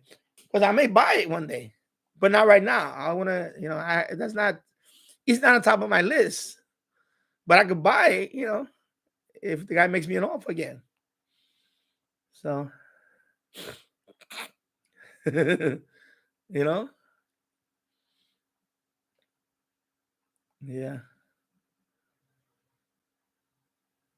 And Jim's ready to say, Dano Bamo. Yeah. Already the extra, the problem with is snipping tools that ruin any chance of getting the item you want to. Yeah, I know. That's why I do the way I combat that is, like I say, I just wait for the last possible second. Sometimes you get it. Sometimes you get outbid. I done one that I was like 30 seconds left. I put a bid in and I went over here for a minute. I forgot what I did. I just walked away for a second. I had to go. When I came back, 2 more bids came in. Somebody outbidded me, and then somebody outbidded him, and then they took it. Yeah, And that one, I didn't put no proxy bid or whatever. I just bid it right there, 30 seconds left. I figured I had this one. I said, yeah, I got it. 30 seconds. Who's gonna come and take it away from me in 30 seconds? Because it was dead. It only had like 2 bids. And when you look at when was the last time they bid? It was like a week ago. Somebody came in, bing, bing, bing, bing, and they took it. So I said, okay, well, there you go. It wasn't meant for me to have it. That's all. I forgot. Well, it was a good radio too. I think it was one of those Sea Crane. I think it was a Sea Crane.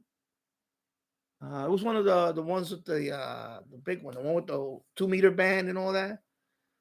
I forgot which one is that one. And it was a good price. It was like it was really cheap. But then somebody, bing, bing, bing, bing, they took it. They wound up taking it for like $60. When I bid it, it was like $45. So I thought I had it. I said, $45, I got me a new Sea Crane radio. And somebody came, bing, bing, and they took it for $60. I was like, damn it. And that's still a good price, $60 for the radio. But, that's okay. It'll come around again. I'll see another of those radios. And so I forgot which one is that one. I think Jules has that radio. I forgot what model it is. I don't know off the top of my head. The only thing I didn't like about that radio is the LCD screen tends to go blank after. There's some models that the whole screen goes blank after a couple of years. That's the reason I didn't like that radio too much. That's why I didn't want to pay top dollar for that radio, because of that. And I don't want to pay top dollar anyway for that radio. Especially if that has that issue. Nah. Nope. It's a good radio, but that's the number one issue that radio has is the LCD. For some reason, the display goes blank after a couple of years, and depending on what model you have. So I don't want that. If the radio display goes blank, how are you going to tune it and all that? And yeah, so that's the issue with that radio. But I heard that's a very good radio for DX. Medium wave DXing, I heard it's a very good radio too. But I already have this secret. I have the EP. I have that one. Yeah, so snipping tool. BT radio is called proxy bidding. Yeah. Maverick DXer, I know about setting a bid limit on eBay. I have done it before, but what I'm saying is snipping tools usually, yeah, I know they probably use a bot too. They probably use bots. Because when I first started bidding on eBay, I used to get frustrated like that. I was like, man, who the hell's outbidding me? Like I turn around, blink, and it's, I figured it was a bot. But then I looked into it and I did it. And I said, no, it's not only a bot, you can set a limit. And you could set, like, for example, like I said, I could say, I'll bid anybody until I get to this amount. Then you know what? Forget about it.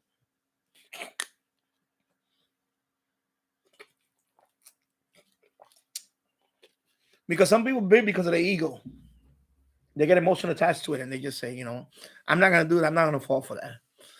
And I heard that sometimes it could be the seller with another account trying to inflate the price. Like maybe the seller has another account and they try to inflate the price. Like there's shit. So I'm trying not to, because I got young buck in here today.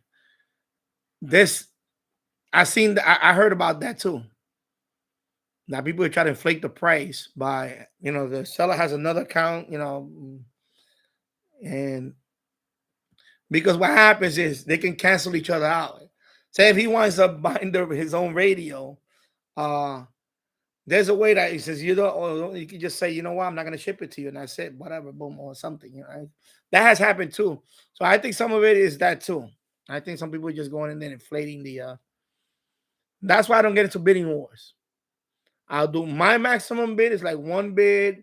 And if depending on what it is, if I really want it, I may do another bid, but that's it. I don't go more than 3 exchanges. That's it. I'm not going to bid boom, boom, boom, boom, boom, boom, boom. No, I'm not doing that. You know what? You can't have it. You eat it. Like that 1581 drive. I remember James Farley. I remember that. I think that's what happened to me. That one I was bidding. And I already had a price on there. And this bidder kept outbidding everybody. When that price, that I think that when I got in on it, it was $100. It was $100. The 1581 drive, when I got in the bid, it was about $100. And I had a limit. I said, I'm not gonna go no more than 120. I had some number like that. And all suddenly, and it was down to the last day. I said, and right away, the minute I walked away, it went boom, boom, boom, boom. It was at 200. I said, I'm not getting in on this. So I monitor it anyway. I still had it on the watch list, so I monitored it anyway. But I already knew I'm not. That's it. I'm not going. I'm not. That 1581 wound up selling for about $360. Yeah, 360s. That one person kept outbidding everybody. He really wanted that drive. See, I'm not going there with that. That's what happened to this one. I got it. It was $100. I said, maybe 120, and I'll bid. I'm not. If nobody bid, I'll take it for 120. And now I was already thinking about, damn, I'm really regretting it.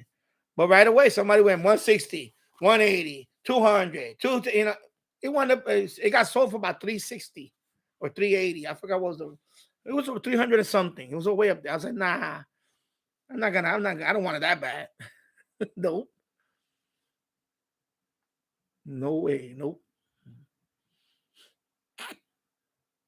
I'm going to skip this ad. You know what? Skip it. I just clicked on it. Skip it. It was about to come on in 20 seconds. I'm going to skip it. I don't know what's going on. It's a little more. I think it's like every 15 minutes or so now. Wow. Yeah. TV Radio 1972. I did a recent weather band DX in my attic. Oh, cool. Yeah, I saw it was good catches. So weather band. Weather band. I think that's the first time I seen, I don't remember on another channel I seen weather band DXs. I mean, they do happen, of course, but I think you like the first one that I saw. Actually, you posted a few of them. I was like, man, that's cool. DX on the weather band. That's pretty cool. Yeah, Jim Radio Chick agrees with. Yeah, I like the Mike. I never thought about doing it. Yeah, you could DX weatherman. When conditions are right, you can pick up different weather. Like right now, right now here I pick up three from the New York area. But you know, it'd be nice if I could pick up, you know, one from Massachusetts. I think he picked up New Hampshire. Was it New Hampshire? I forgot what he picked up. You know, like that would have been cool. I could pick up from another, you know, tropo. That's pretty cool. And he said it was tropo. Oh, it was sporadic. I don't know. Well, but yeah, it was pretty cool. Yeah. James Farley, I have those as well. Cool. And let me skip down here. Talking among each other. Radio ID scan. Do you like any sports? Yeah, I like you know, well, I grew up playing. I love baseball. My number one sport for me was baseball. And then it was football. And of course, I used to play basketball in the street. I can't watch it anymore, especially now with all this crazy woke people playing athletes, spoiled, you know, un-American. All that. Nah, I can't watch that no more. I stopped watching pro sports. I rarely watch any football now, man. But I used to be a big sports fan. I used to love sports. I used to spend Saturday afternoon watching college football all day, and Sunday watching the NFL. And then, of course, you know, Monday night when it was free TV, when it was on ABC or whatever, before I went to ESPN, like everything else, it goes to, you know, everything else eventually goes to cable. You know, like remember I used to watch all the baseball playoffs on TV. Now everything is like the first round, second round. Everything is on cable now. You don't watch anything for free now. Everything's on cable. So of course I don't have cable. I don't want to pay for cable. I don't even want to pay for streaming service. So they lost me a long time ago. You know, I don't want to pay for no, you know. I cut the cord. It's been 12 years already since I cut the cord. I think it was 2010 when I cut the cord. No pay for no cable, no satellite, none of that. Nope. It's too greedy. They're too greedy now. And plus, you know, it's garbage now. Everything TV is a lot of garbage on TV anyway. So, yeah.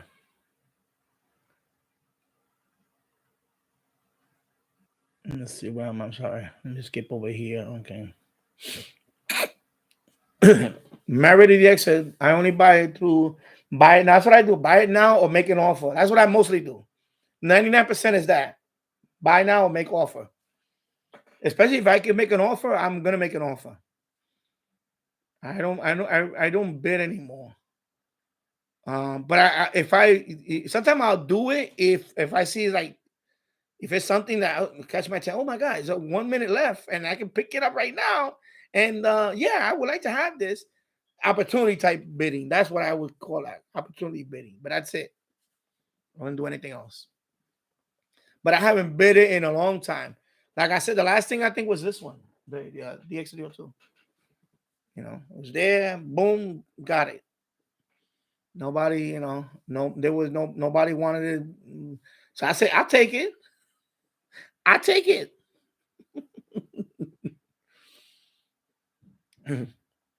Yeah. Yeah. VT radio. We yell call. So yeah, we're in the street, we say call. When we're playing any sport, even basketball. We used to play basketball in the street. We used to put up on a utility pole. We would put up a milk crate. We would cut the bottom of the milk crate out and nail it onto the utility pole, and we would use that as a basketball hoop. We would shoot, you know, when they had no basketball court nearby, we would just use a crate until somebody parked in that spot, and then they would end the game. If nobody was parked on that curb, we would play basketball right there. We even paint the foul line and everything with spray can, a 3-point line in the street. We would do the whole in the Bronx. And we have a milk crate, and we were just shooting baskets in the milk crate. And you could, you know, you get a better shot because it's bigger. It's like a rectangle. Then we even had it with a backboard. Then we added a backboard to it. And we put a milk crate. And eventually, okay, here we go. Eventually, we would go to a playground that's not nearby, far away, and we would take the rim. I would go with a wrench and all that with my friend. We would climb up there. I would take the rim and take that rim back to my neighborhood and put it in. We have an official basketball rim, and I would buy the net at Modell's. We would go to Modell's and buy the net, and everybody would, yo, you got a basketball court up here. Oh, everybody would come over and play. Sometimes other neighborhood kids would come over and they want to play with us. But I wouldn't do that. That's stealing. But we did that too. I was like, we got some fun. Late at night, we go to a playground, like, I don't know, half a mile away, wherever it is. I would spot one. I was like, yo, let's go get this one over here. And we would go with the incognito and then walk with the rim and then hook it up on that one. Yeah, we did it because we didn't have no basketball court nearby where I lived at. And then finally, years later, they finally built a playground up the block, and that one had a full court basketball court. And finally, but before that, we didn't have no basketball court nearby, so we had to do what I had to do to play basketball. Milk crate.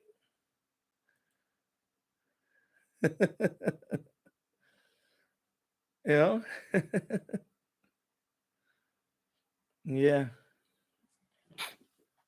So take care of TV Radio 1972. I'll see you next week. Saturday. Okay, so let me go down here. So guys told them on themselves. Radio IDs, Cam. Why are you laughing or sniffing? I don't know, whatever. I don't know. Anyway, and sometimes I think I don't know. You had issues, kid. I don't know what's going on with you. Modified MLA, the seller cannot inflate the price of it. It is called shield bidding. It is arrestable. Yeah, but I don't know. I'm skeptic. I think some people do certain things. I seen some bidding go like ridiculous and over. It could be that. I don't know. I'm skeptical. Well, sometimes that's why I don't get caught up with. I know people that. When I used to work at Kawasaki, there was this one guy. He used to always do. He was always in his. When I worked on the field, there's a trailer in the railroad yard, and he was my supervisor. He will always be there on eBay, bidding every day. Oh, and he would get excited. Yeah, bro, bid him. Yeah, like a game. And I would look at him like, why are you bidding now? You need to just buy it. It's like he needs to do that. Like, that's his thing. But because I started eBay late. I was not an eBay user until late, like a few years ago. eBay's been around for like 20 years already. Or something, more than 20 years. But I didn't get into eBay until maybe 10 years ago. I never used to buy on eBay. 10 years ago, that's when I started eBay. And I don't do that. I don't like to do all that. And I say, maybe it's just me. I've been lucky. I know what to look for now. Also, when I buy something, I don't look at stock photo. If you have a stock photo, I got to make videos on that. If you have a stock photo or something, I just avoid it. I said, nah, I'm not buying that. So, yeah. So it's an arrestable offense. I'm sure over here too it is.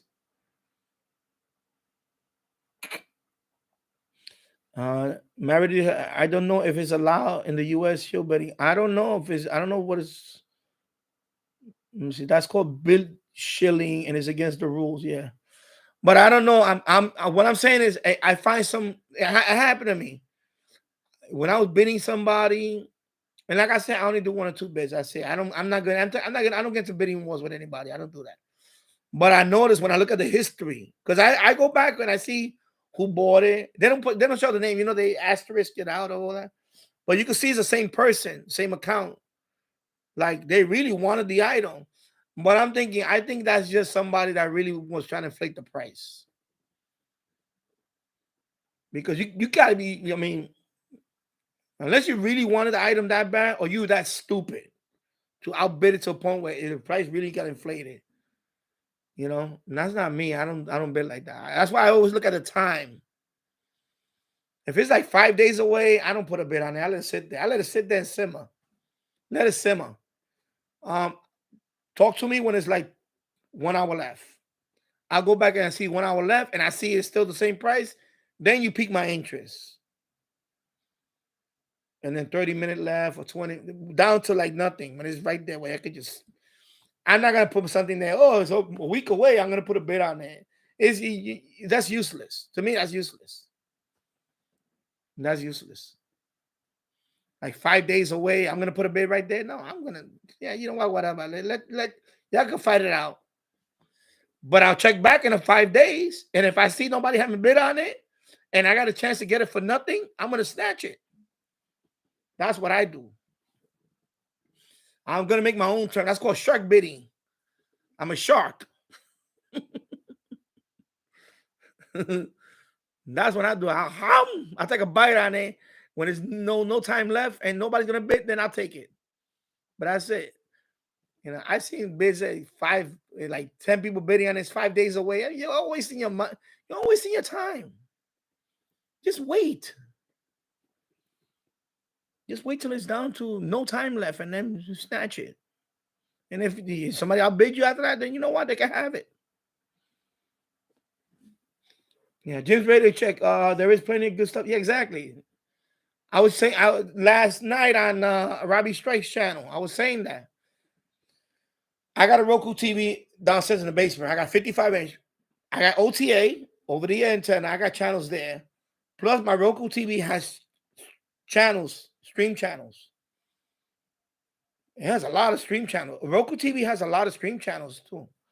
Between my ODA and Roku TV alone, that's a lot of content already. Plus, I got the Amazon Fire Stick.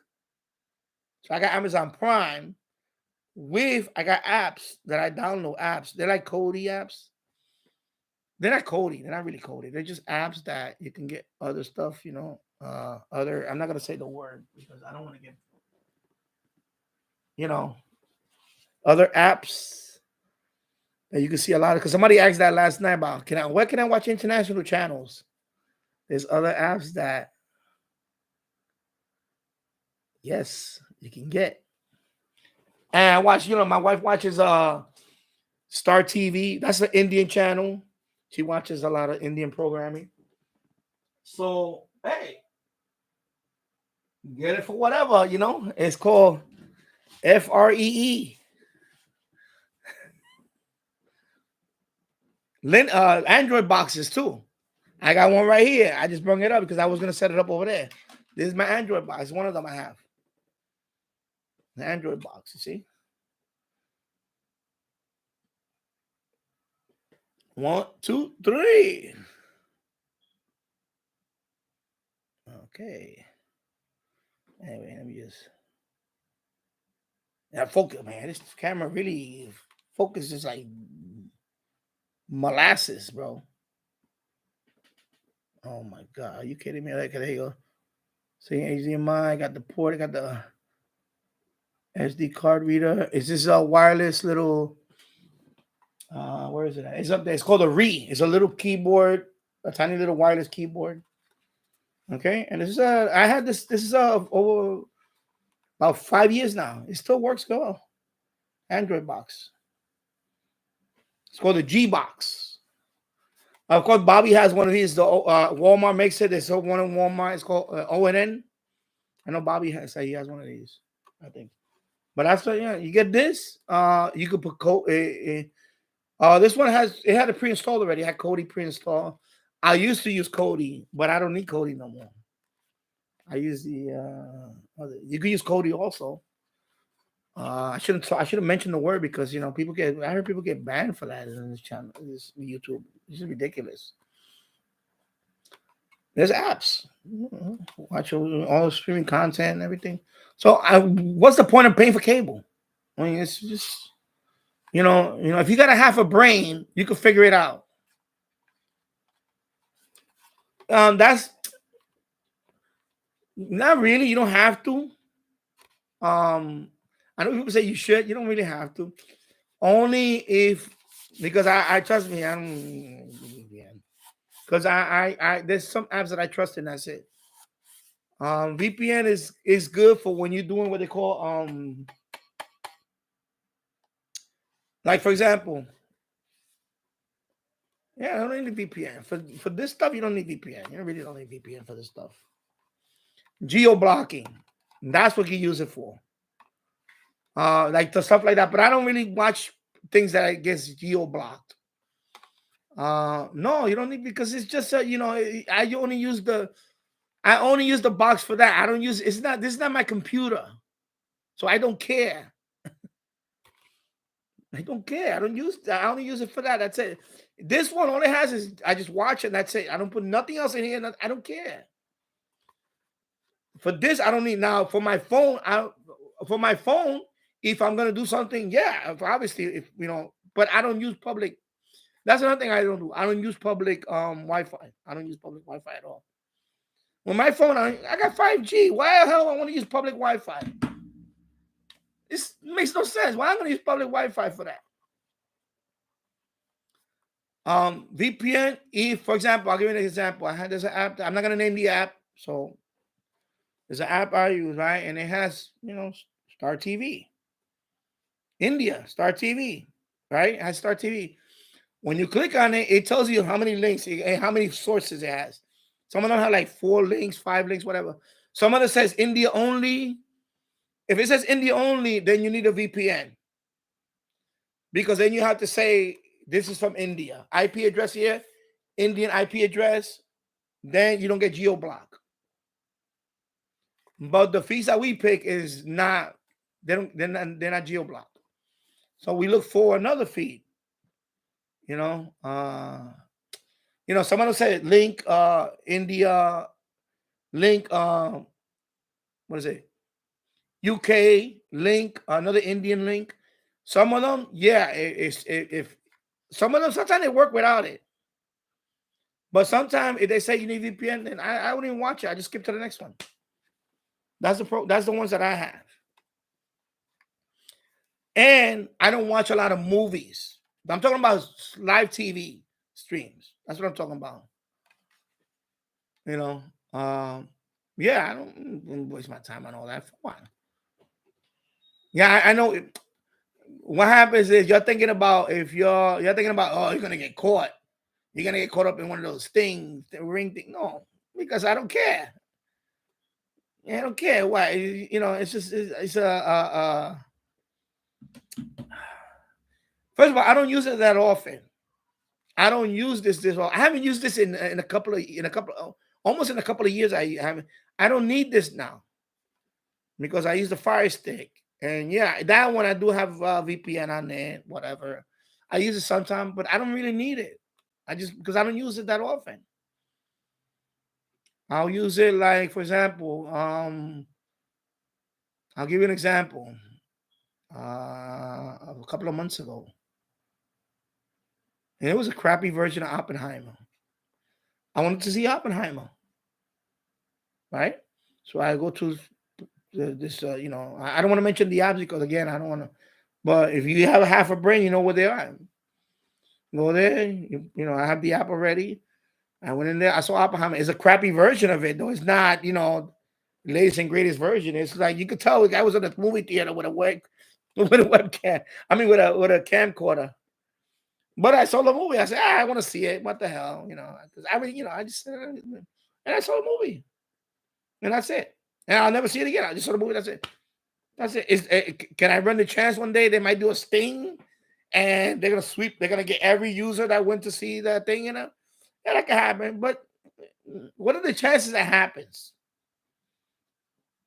I think that happens to people that are always downloading a lot of things, I never had ISP contacted me about, I never did file sharing like that. I knew somebody that happened to. The ISP told them, warned them, listen, stop sharing files or we're going to shut off your internet account. But that guy was file sharing like crazy. He had like a server that he was file sharing people. That's back in the days when he had is it LimeWire? He had like LimeWire. He was sharing LimeWire with everybody. All these games. He was downloading games, a lot of games too. So that falls under that radar with it. There were large files he was downloading all the time. Yeah, and I know UK went crazy with that watching. You know, they arrested a few people for doing that. Over here, they didn't do that. They haven't done that. Over here, they're letting people. They're letting people out. They're letting people out with attempted murder with no bail. You think they're gonna worry about some people watching a couple of bootleg movies? People sell bootlegs in the street. You go down the street in Manhattan, everybody arresting bootleg movies right on the sidewalk. And they rarely arrest those people. They just take their stuff and send them on their way. It's the same thing. Or you go to Chinatown, you go to Canal Street, you can buy a fake, Coach bag or whatever, Michael Kors bag. They sell them all over the street over there in Chinatown. It's the same thing. The same thing. You know, it's like I used to do that with satellite, and satellite that I stopped with the satellite because satellite got really come. But I used to do satellite stuff too. You know, the bin file, and you unlock all the channels and all that, and then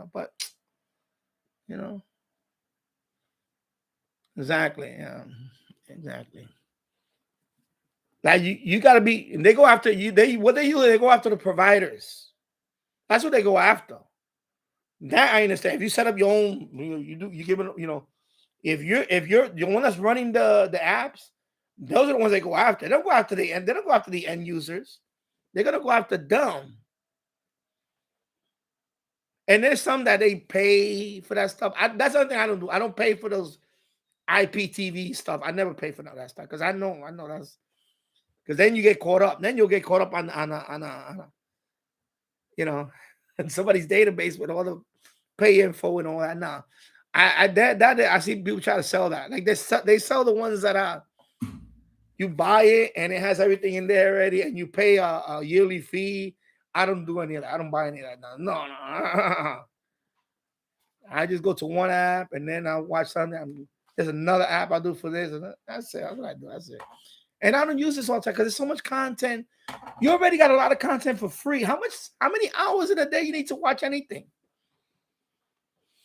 But like for example, I give them Oppenheimer. I say I want to see Oppenheimer, so I just watched it. It's not the best quality. Later on, if I want to watch it again, I may go to. I don't go to movie theaters anyway, but I'll watch it when it's on Amazon. I probably watch it again. But yeah, VPN is overrated for some shit. It is. I'm sorry, for some stuff. It's overrated. You don't really need it. Only if the geo stuff you need for geo stuff, or for or if you're really doing something nefarious. If you're really hiding something, then yeah. But not me. It's not worth it. For me, it's not worth it. Even when I'm outside with my phone and I do anything, I use my 5G. I don't do public Wi-Fi. Even at a hotel, I don't want to do public Wi-Fi. Nope. On the computer, laptop, I do have VPN on the laptop. If I'm going to, because that one I need to do public Wi-Fi. Or I'll just what they call that? Tethering. I'll use the 5G on my. I'll do the tether. I'll use this as a Wi-Fi hotspot for tethering. But I don't use public Wi-Fi. I don't do. The people that do banking and all that stuff. I don't care. VPN, no VPN. If you're doing banking on a public Wi-Fi, then you're an idiot. You're an idiot. You deserve to get hacked. You're an idiot. I would never do banking, anything like that on public Wi-Fi. No, even with a VPN. No. Either I wait till I get home. Just don't do it. That's it. That's the way I do it. I just don't do it. I won't do it. If you can't wait till you get home to do any serious transaction, then you're a moron. You deserve to get hacked. I'm sorry. It's like antivirus. I don't run antiviruses here because I don't click on stupid links and I don't go to stupid sites where I'm going to get infected. That's why people think that you have an antivirus, you can willy-nilly do whatever you want and you won't get. You still get, My brother Eric was like that. His computer was infected like a guy, because the guy goes to every freaking site, you know what type of sites. And his computer is not working. It's too slow. It's crashing, getting pop-ups. I said, what site do you? Oh, you go to this site. Okay, there you go. You know, you got to know what you're doing. I don't need an antivirus on my stuff because I know when not to go. Don't click on stupid links that you don't. You know, it happened on crypto. I seen this one guy. Everybody will comment, like, you idiot, dumbass. They wrote all this stuff about it because the guy said, "Oh, I lost my. They stole my wallet. They took all his crypto from his wallet because he opened up a PDF that he didn't know where it was from. If you don't know if you don't know what his PDF is, why are you gonna open up an attachment? How are you gonna open an attachment you don't know who it's from? If you don't know what his attachment in the email came, you know, well, you're gonna click on it and open just spam. That's what I do. You know how much junk mail I get that has PDF documents on it? And I say, okay, I don't know who this is. Spam. That's it. Bye-bye. Next. I'm not gonna open it. Even though they give you a little preview of it, and you're like, I'm not gonna open it. I don't know who you are. I don't know what. I'm not expecting this. Then guess what? You're spam. That's it. That's it. You know how much spam I get that they try to scam me out of stuff? They want me to click on that PDF. Spam. It already winds up in the spam folder already. But if it's not in the spam folder, it's gonna go now. Spam. That's what I do with it. A VPN is overrated. If you know what you're doing, you don't need a VPN. Trust me. I'm telling you that. It's like antivirus. You don't really need antivirus. Trust me. You don't need it. And exactly, James. Defender's enough. It's good enough. What you have on your computer, on a Windows computer, Defender's good enough. You don't need no Norton or whatever the hell extra or whatever, McAfee, Suite, whatever this junk. You don't need all that. You don't need that. You don't need all that. If you know what you're doing, you don't need it. You won't get spyware. You won't get Now, if you're the idiot that clicks on every single freaking email and click on every link, then you deserve to get infected. Because you just can't stop. You can't stop. You got to click on it. You got to click on it. Click. There you go. And you get where you click. Yeah. Yeah, I don't subscribe to those IPTV. I don't do none of that. Anything that I gotta pay for. No, I'm sorry, no. Because now you got my billing info. Now you got all this on a database somewhere. And then if they get rated, then your stuff is there. You see what I'm saying? That's why I wouldn't do that. What I do is I get it, I watch it, bing, bye-bye. That's it. Session over. That's it. If you start paying for services that they're not, then your billing info, your info is on a database somewhere where if they get rated, they know who the customers are. Oh, this guy. Nah, I wouldn't do that. Trust me, there's services that they offer, that Green Box or whatever they call it, or some other stuff. They go, oh, you got all these channels here, and you pay a yearly fee, and you get all these channels. You can do that yourself if you know what to do. You don't need to pay anybody to do that. Because I guarantee you, those are not legit. They're not legit.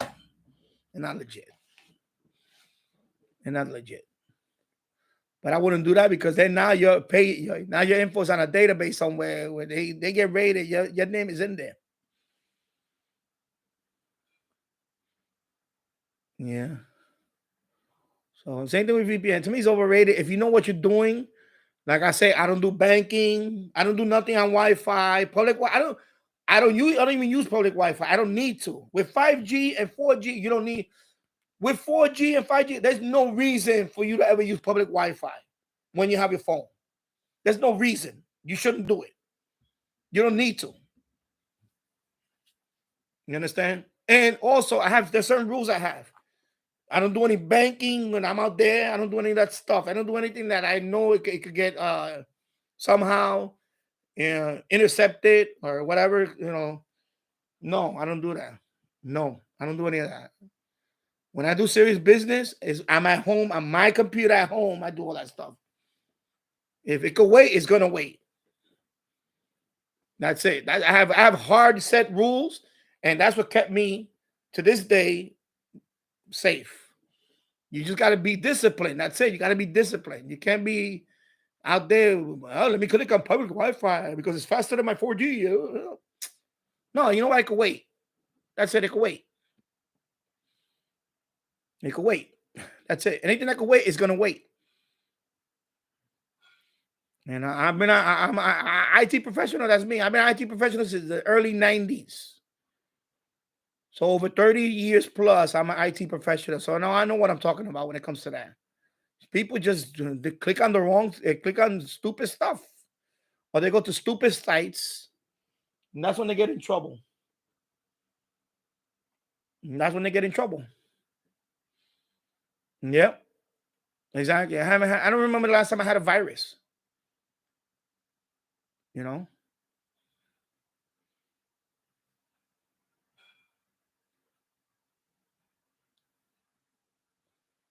Yeah. And now the geo blocking stuff, again, like you say, there's some that has like, if you need to watch this and you need the VPN to watch, I won't even watch it. Then I'm not gonna go through all that trouble just to watch something. Just not worth it. I just say, okay, next one. Because she my one watches Indian content, Indian programming. Me, I don't use that stuff as often. But when I use it, it's maybe a sporting event that I can't get locally. If I need to watch it, I'll watch it, and then that's it. And I'm done. And that link usually is dead within a few hours anyway. The people that get in trouble are the people that are running those sites. Those are the ones that get in trouble. It's not the end user. Just remember that the end user is the people that are, the people that distribute it, or the people that provide the link, the people that are hosting the content. Those are the people that get in trouble. Those are the people that get fined and all that. I know because I have a web hosting accounts. I have web hosting accounts since the 90s, and you can get fined for spamming. And I never got a fine for that, but I lost one of my hosting accounts a long time ago because I had an email list and I was sending out email lists to people and all that. And we took one person to complain. I don't know what it was, or something happened. They said no, for spamming. They shut down my account for spamming. They called for spamming. And I said, okay, fine. I went to another provider. That's it. It was for, I think it was back. This was talking about 25 years ago. This is a long time ago. But it's something like that. But yeah, file sharing on, yeah. If you're a server, you have a server account, yeah, you get in trouble. Because now you're having it on your possession, your computer, and you're sharing it with everybody. Yeah, that's what gets you in trouble. Yeah, Bobby, my IPT server should still get BBC from the UK. Okay. Paul's going for dinner. Maybe back later. Okay. Enjoy your dinner. We can also get Canadian channels. Yeah, the apps that I use, you can get a lot of channels. You can get and it's international. There's apps for that. You can get. Sometimes I watch, for example, like what's going on in Israel. Sometimes I watch the I don't watch the U.S. news. Sometimes I watch their news with those apps. I go watch their news. Whatever, and I'll get their view. You see what I'm saying? Like shortwave, you listen to but same thing with the television. I don't have satellite here. Free to air, but those you can pick it up too, free to air. Like Galaxy 19, I know it has some international channels in there. You can pick up, I don't know about Al Jazeera and on that particular satellite, but you can pick it up. But there's also, you can also go to their websites and watch some of that. Yeah. Already, the problem is not the person receiving the stream, is the person exactly. Is the people that are providing us the people that they're the ones that get in trouble. Yeah, those that are putting stories about getting arrested for watching Cody are scared. Yeah, yeah, because it's impossible. I mean, Now, of course, in my case, like for example, this channel, I know some. I watch other channels that they show you things, and when I first was learning how, yeah, there's certain things you can't say because you could get YouTube can ban you because that's some YouTube's thing.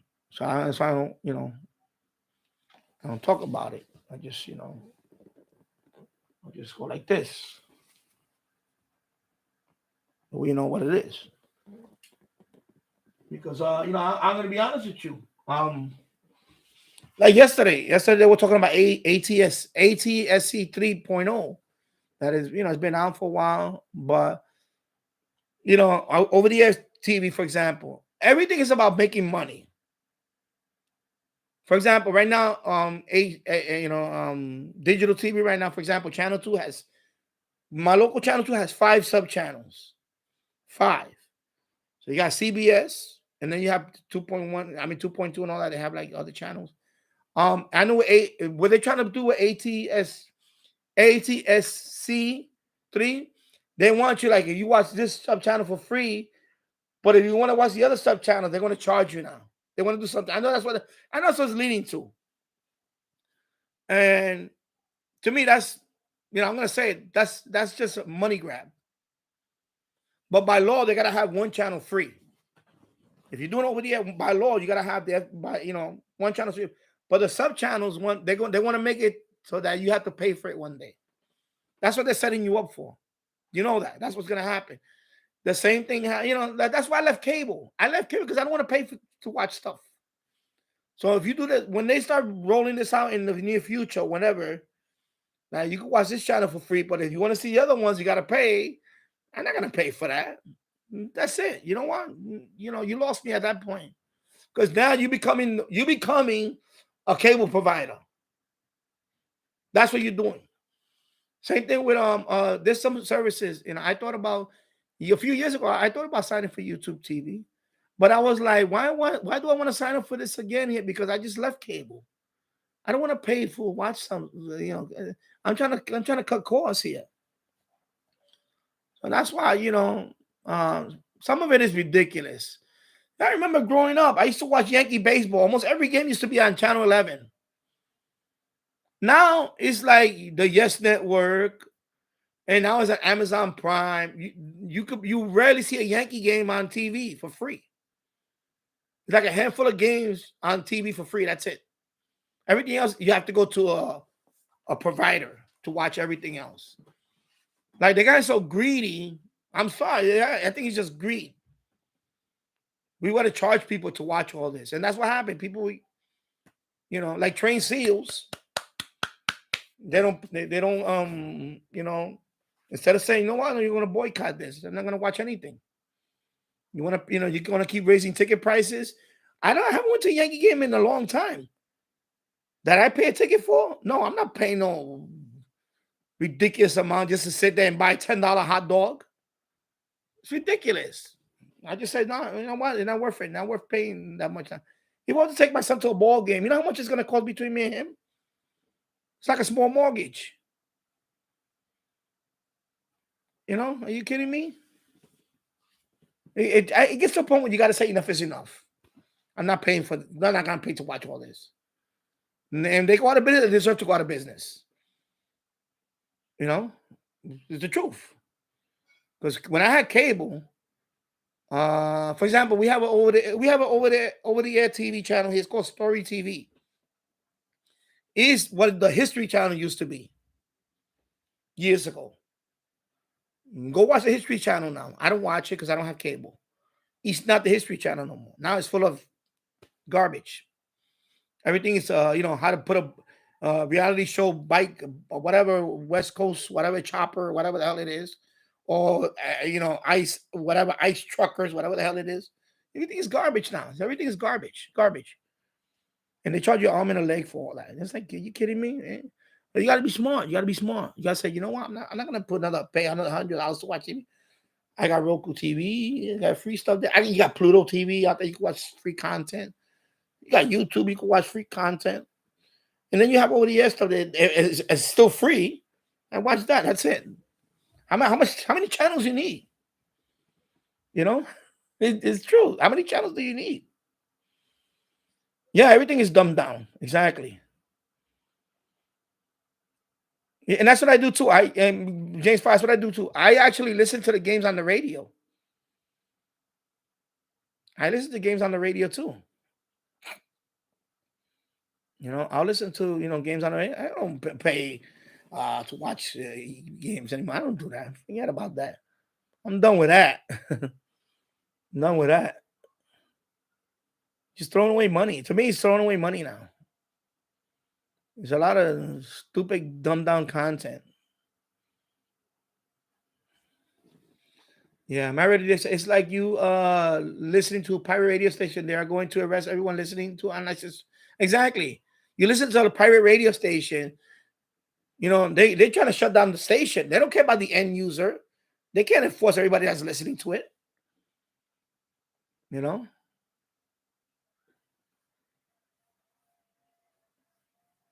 Yeah. James Foley, Defender's good enough. Yep, that's what I have. I have Defender. Everything is there. You got your firewall. Everything is there. Software firewall, everything. And my router too. My router, I optimize my router. I don't.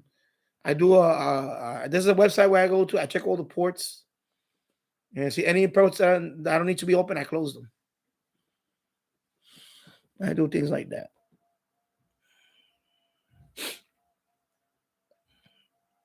You know. Now, when my other brother was here, Eric, yeah, and he was on the same network. I had to worry about. I had to make sure that he wasn't. Well, he had Wi-Fi only, and but that's the one who's in your network. Now, if you got some idiot that's always downloading things he shouldn't be downloading and all that, and you can pose a security risk, yeah, that's a whole nother issue. But so far so good. MyRadio DX. So what IT pros say the best antivirus is not your computer, is you. Exactly. It's you. You're the best antivirus. If you practice what I said, and you have don't click on Leo Laporte. That's what I used to watch the tech guy. That's what Leo Laporte says all the time. The best antivirus is you. Stop opening stupid. You open up emails and and scams. You fall into a lot of scams too, like Twitter. All these social network now. I got to a certain point now that I'm getting Twitter requests every day now. Right, I'm at 1,700. I forgot where I'm at to now. My Twitter account is about 1,750 something or 40 something. I forgot. But I get a lot of Cam. I don't know the kid is still here, but anyway, Cam Garden Hose. I'm gonna call it that. Cam Garden Hose. So I get those, nice that you added me, and they DM you right away. They put a link to go to their private nonsense. I just right there I delete them. Bye bye. Get out of here. Get off my channel. I don't got time. What's up, handsome? What's up, handsome? I'm feeling lonely. You send your link. Get away from me. But it's just a scam. It's just so they could take you to another site, and then you got to pay to see whatever. Get out of here with that. There's always somebody trying. Online, it's always somebody trying to scam you. Anything. You gotta have common sense. Like, okay, please. Like, yeah, I know I'm handsome. You don't have to tell me that. I know I'm handsome.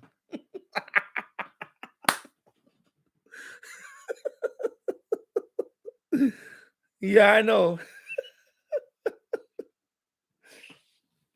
But they all this is they're trying to scam you. They're just trying to park your money in their pocket. That's what they're trying to do.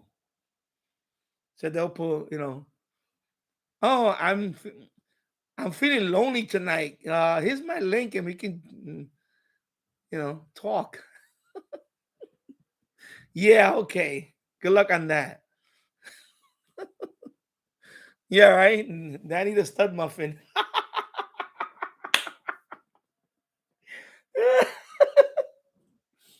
Danny beefcakes.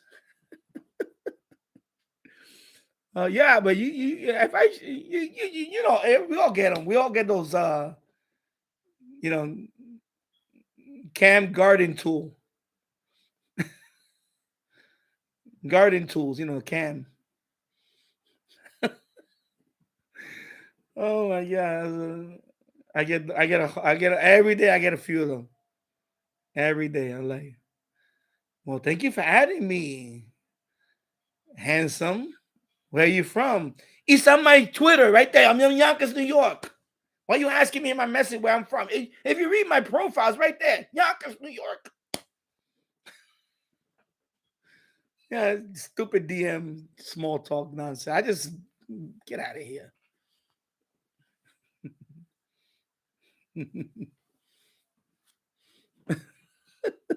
Stuck muffin. Oh. Oh my god. Jay's Farty, Sky TV. Yeah, you can watch it for free. Sky TV. Pluto TV. I love Pluto TV. I have Pluto. I use Pluto TV also. I watch Bloomberg. I keep. When I'm working on overnight, sometimes I'll leave it on Bloomberg. So I go to Pluto TV to watch the Bloomberg there. Yeah, it costs a cable TV. You can make a car payment. Exactly, that's a car payment. Yeah. I'm gonna. No, you don't want to let the ad play. Let me get up and stretch. Actually, I'm gonna get up. Let me turn on the. Let's see.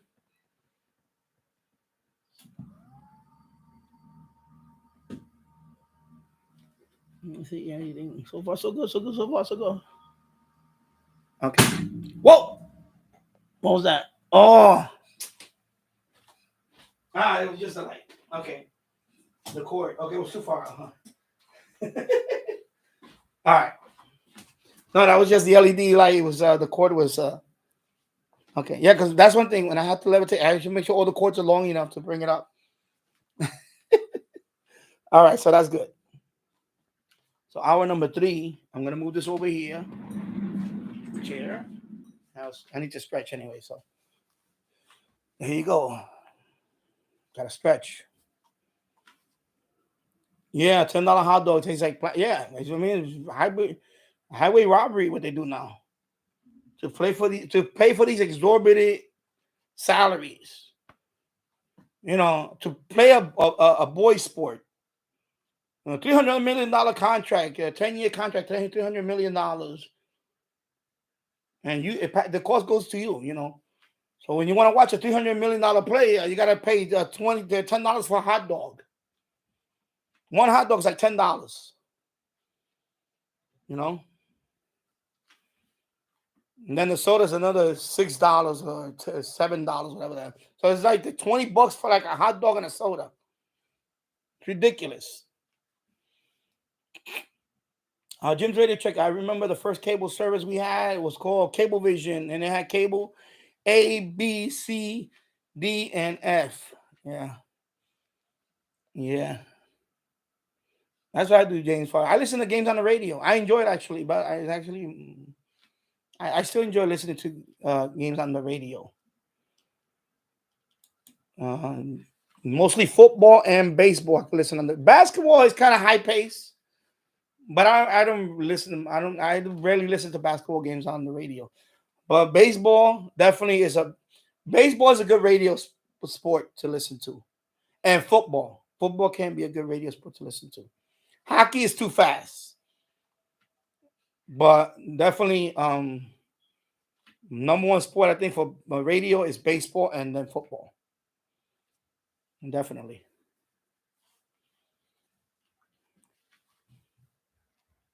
So I do listen to baseball. I like baseball and football. I listen to very often on the radio. Ever since when I was little too. That's another thing I used to DX a lot too. I remember when I lived in the Bronx and the Yankees were playing in no, not the Yankees. Excuse me, not the Yankees. The Yankees are local. I used to follow the Kansas City Royals. So sometimes I would listen to yeah. Sometimes I would pick up what it was back then. I forgot. Anyway, I would hear the Kansas City Royals. I would hear it sometime.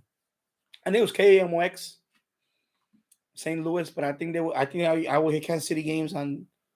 I think it was KMOX I used to listen to, and I would pick up the St. Louis games, but I also pick up the Kansas. I think Kansas City also I would hear it. It might have been a one of those not syndicated.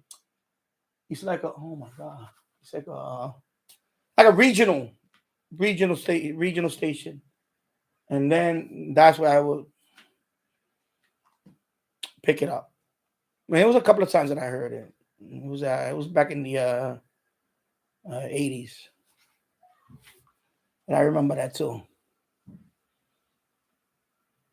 Yeah. My RSPdx Discovery is so dumbed down, nowhere near what it was. Yeah, of course. Yeah, because they went to the lowest common denominator. Once the reality TV thing caught on, then everything became reality based. Everything was reality based. Forget it. You know.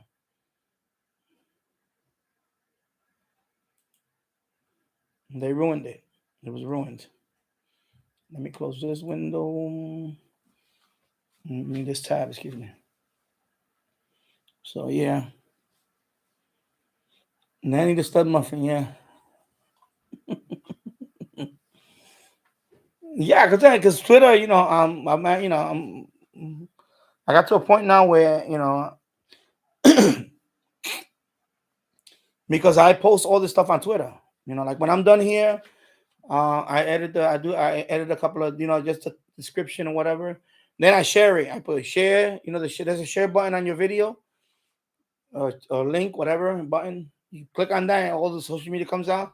Then I share it on Twitter. I'll share it on my Reddit. I'll share it on my Facebook group and my like page. Then I'll share it also on. I have a bunch of them that I share it on. So that's what I do. Let me put all my social media links in the chat. All my links are here. All my social media from all my accounts, like my retro gaming, they're on my about page. All my channels are there, but this is like for all the stuff, like the Reddit, all that stuff. I have Pinterest. If anybody has Pinterest, they want to follow me and I'll follow you back. I know some people don't have all of that. That's fine. Me, I have a channel. I have channels. Social media really helps spread the word. Right now, since my Twitter's been going up, I'm getting more. Not a lot more, but I'm noticing that I'm getting more. Like this month, I think it's up there. I got 50 subscribers this month so far. In 28 days, I got 50 subscribers. I think it's been a while since I went over 50 in a month. So that's good. That's good. So that's good. I hope it keeps going more. But I think also my Twitter is going up now. So I noticed in Twitter it tells you the views. People watch. They watch some of them come from Twitter and they watch these videos. So and that's you got. I'm telling you, if you're serious about your channel, you gotta use social media. You have to use other social media to get the word out. I have Rumble account, which also my Rumble account now is set up now that as soon as the stream ends here, it takes a couple of more days. It winds up on Rumble. So I have if you have Rumble, you could follow me there too. And the reason why I have Rumble there, because you never know, one day YouTube might say, "Oh, we're gonna ban you." Bingo. That'll be my place where I go to, a place like that. I have Odyssey also. Odyssey also does that. As soon as I finish here, it goes to Odyssey. It's not simul. it automatically updates Odyssey. So Odyssey, all my videos on Odyssey and on Rumble, they're starting to appear there on Rumble. So I have 2 of those. I have. And one day I could do a live stream on Rumble only and not do it here. But right now I do it here. But one day I may say, you know what, I'm gonna do a live stream on Rumble, or a live stream on Odyssey, or a live stream on TikTok, which I'm thinking about doing that very soon on TikTok again. I'm gonna see if I do live streaming on TikTok. So you don't want to wait till Saturday. I may do a live stream there one day this week on TikTok or whatever. That's why you want to follow me in the other ones. Please feel free, and I'll follow you back also. On Discord, I haven't done streaming on Discord. I know that's some people do that. I haven't done that. I don't have, but I may look into that too. I got to keep options open because YouTube sometimes they're known for that. They'll start shadow banning you if you too controversial. That's why I try to limit to what I can do here, because sometimes YouTube, I don't know, Google, YouTube, whatever, they get crazy about certain things. So I just keep my options open. That's what that is. So everything is all my links are there. My PayPal is there. If anybody want to donate through PayPal, is there. If anybody wants to send crypto, I right there, Ethereum, crypto, my wallet is right there. You can send me Ethereum directly to my wallet. Bam. I have Cash App too. I have Patreon. I have all that there. I don't put it here because but I just put everything is there. I have my other channels there. I'll show you. See all my links. Put all my links. That's all my links right here. So I have to, way to contribute. Then my channels are here. These are all the channels. My son channel, which is doing, he got a couple of videos. Sanjay, just my son just being Sanjay. His gaming channel is this one, right? But right now he hasn't posted many games. My Twitter, my Instagram, Reddit. I have my Reddit groups.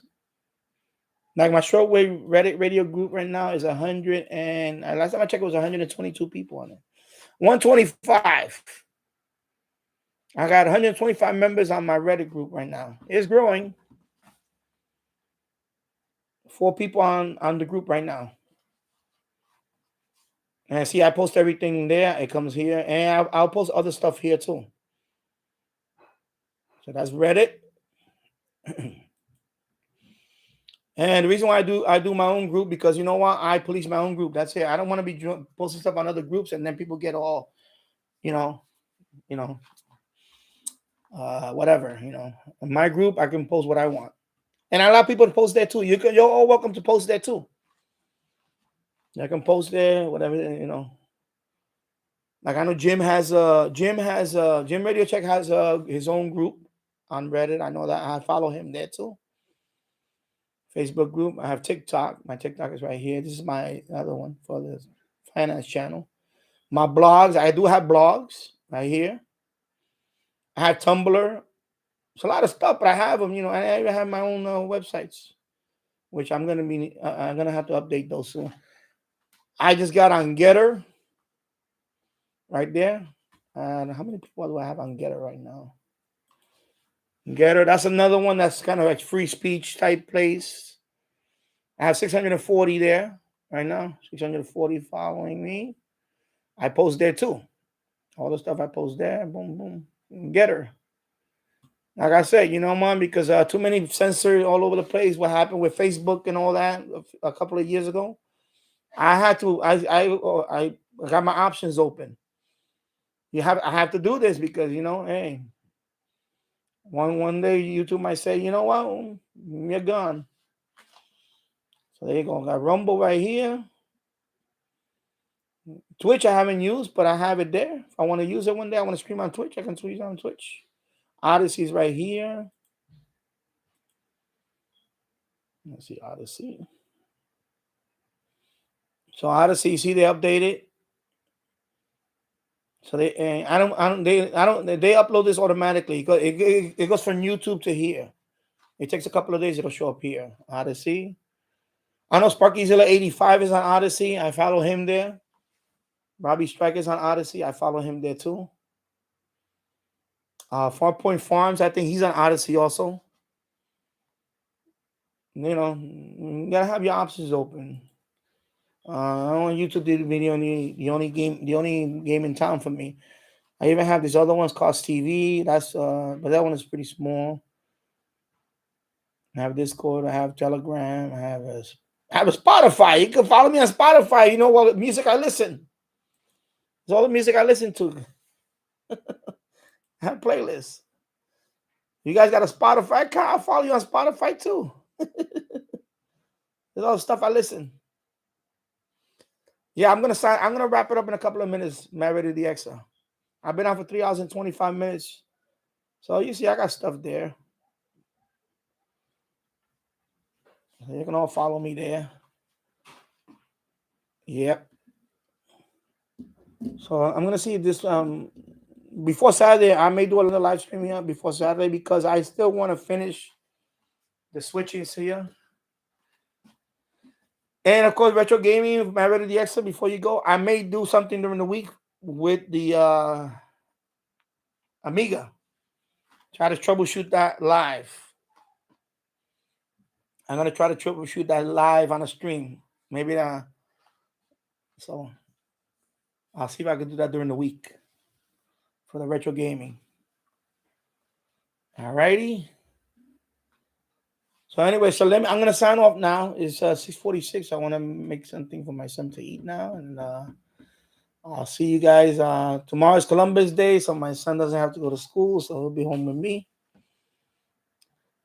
So anyway, everybody, thank you for watching, and I'll see you on the next one.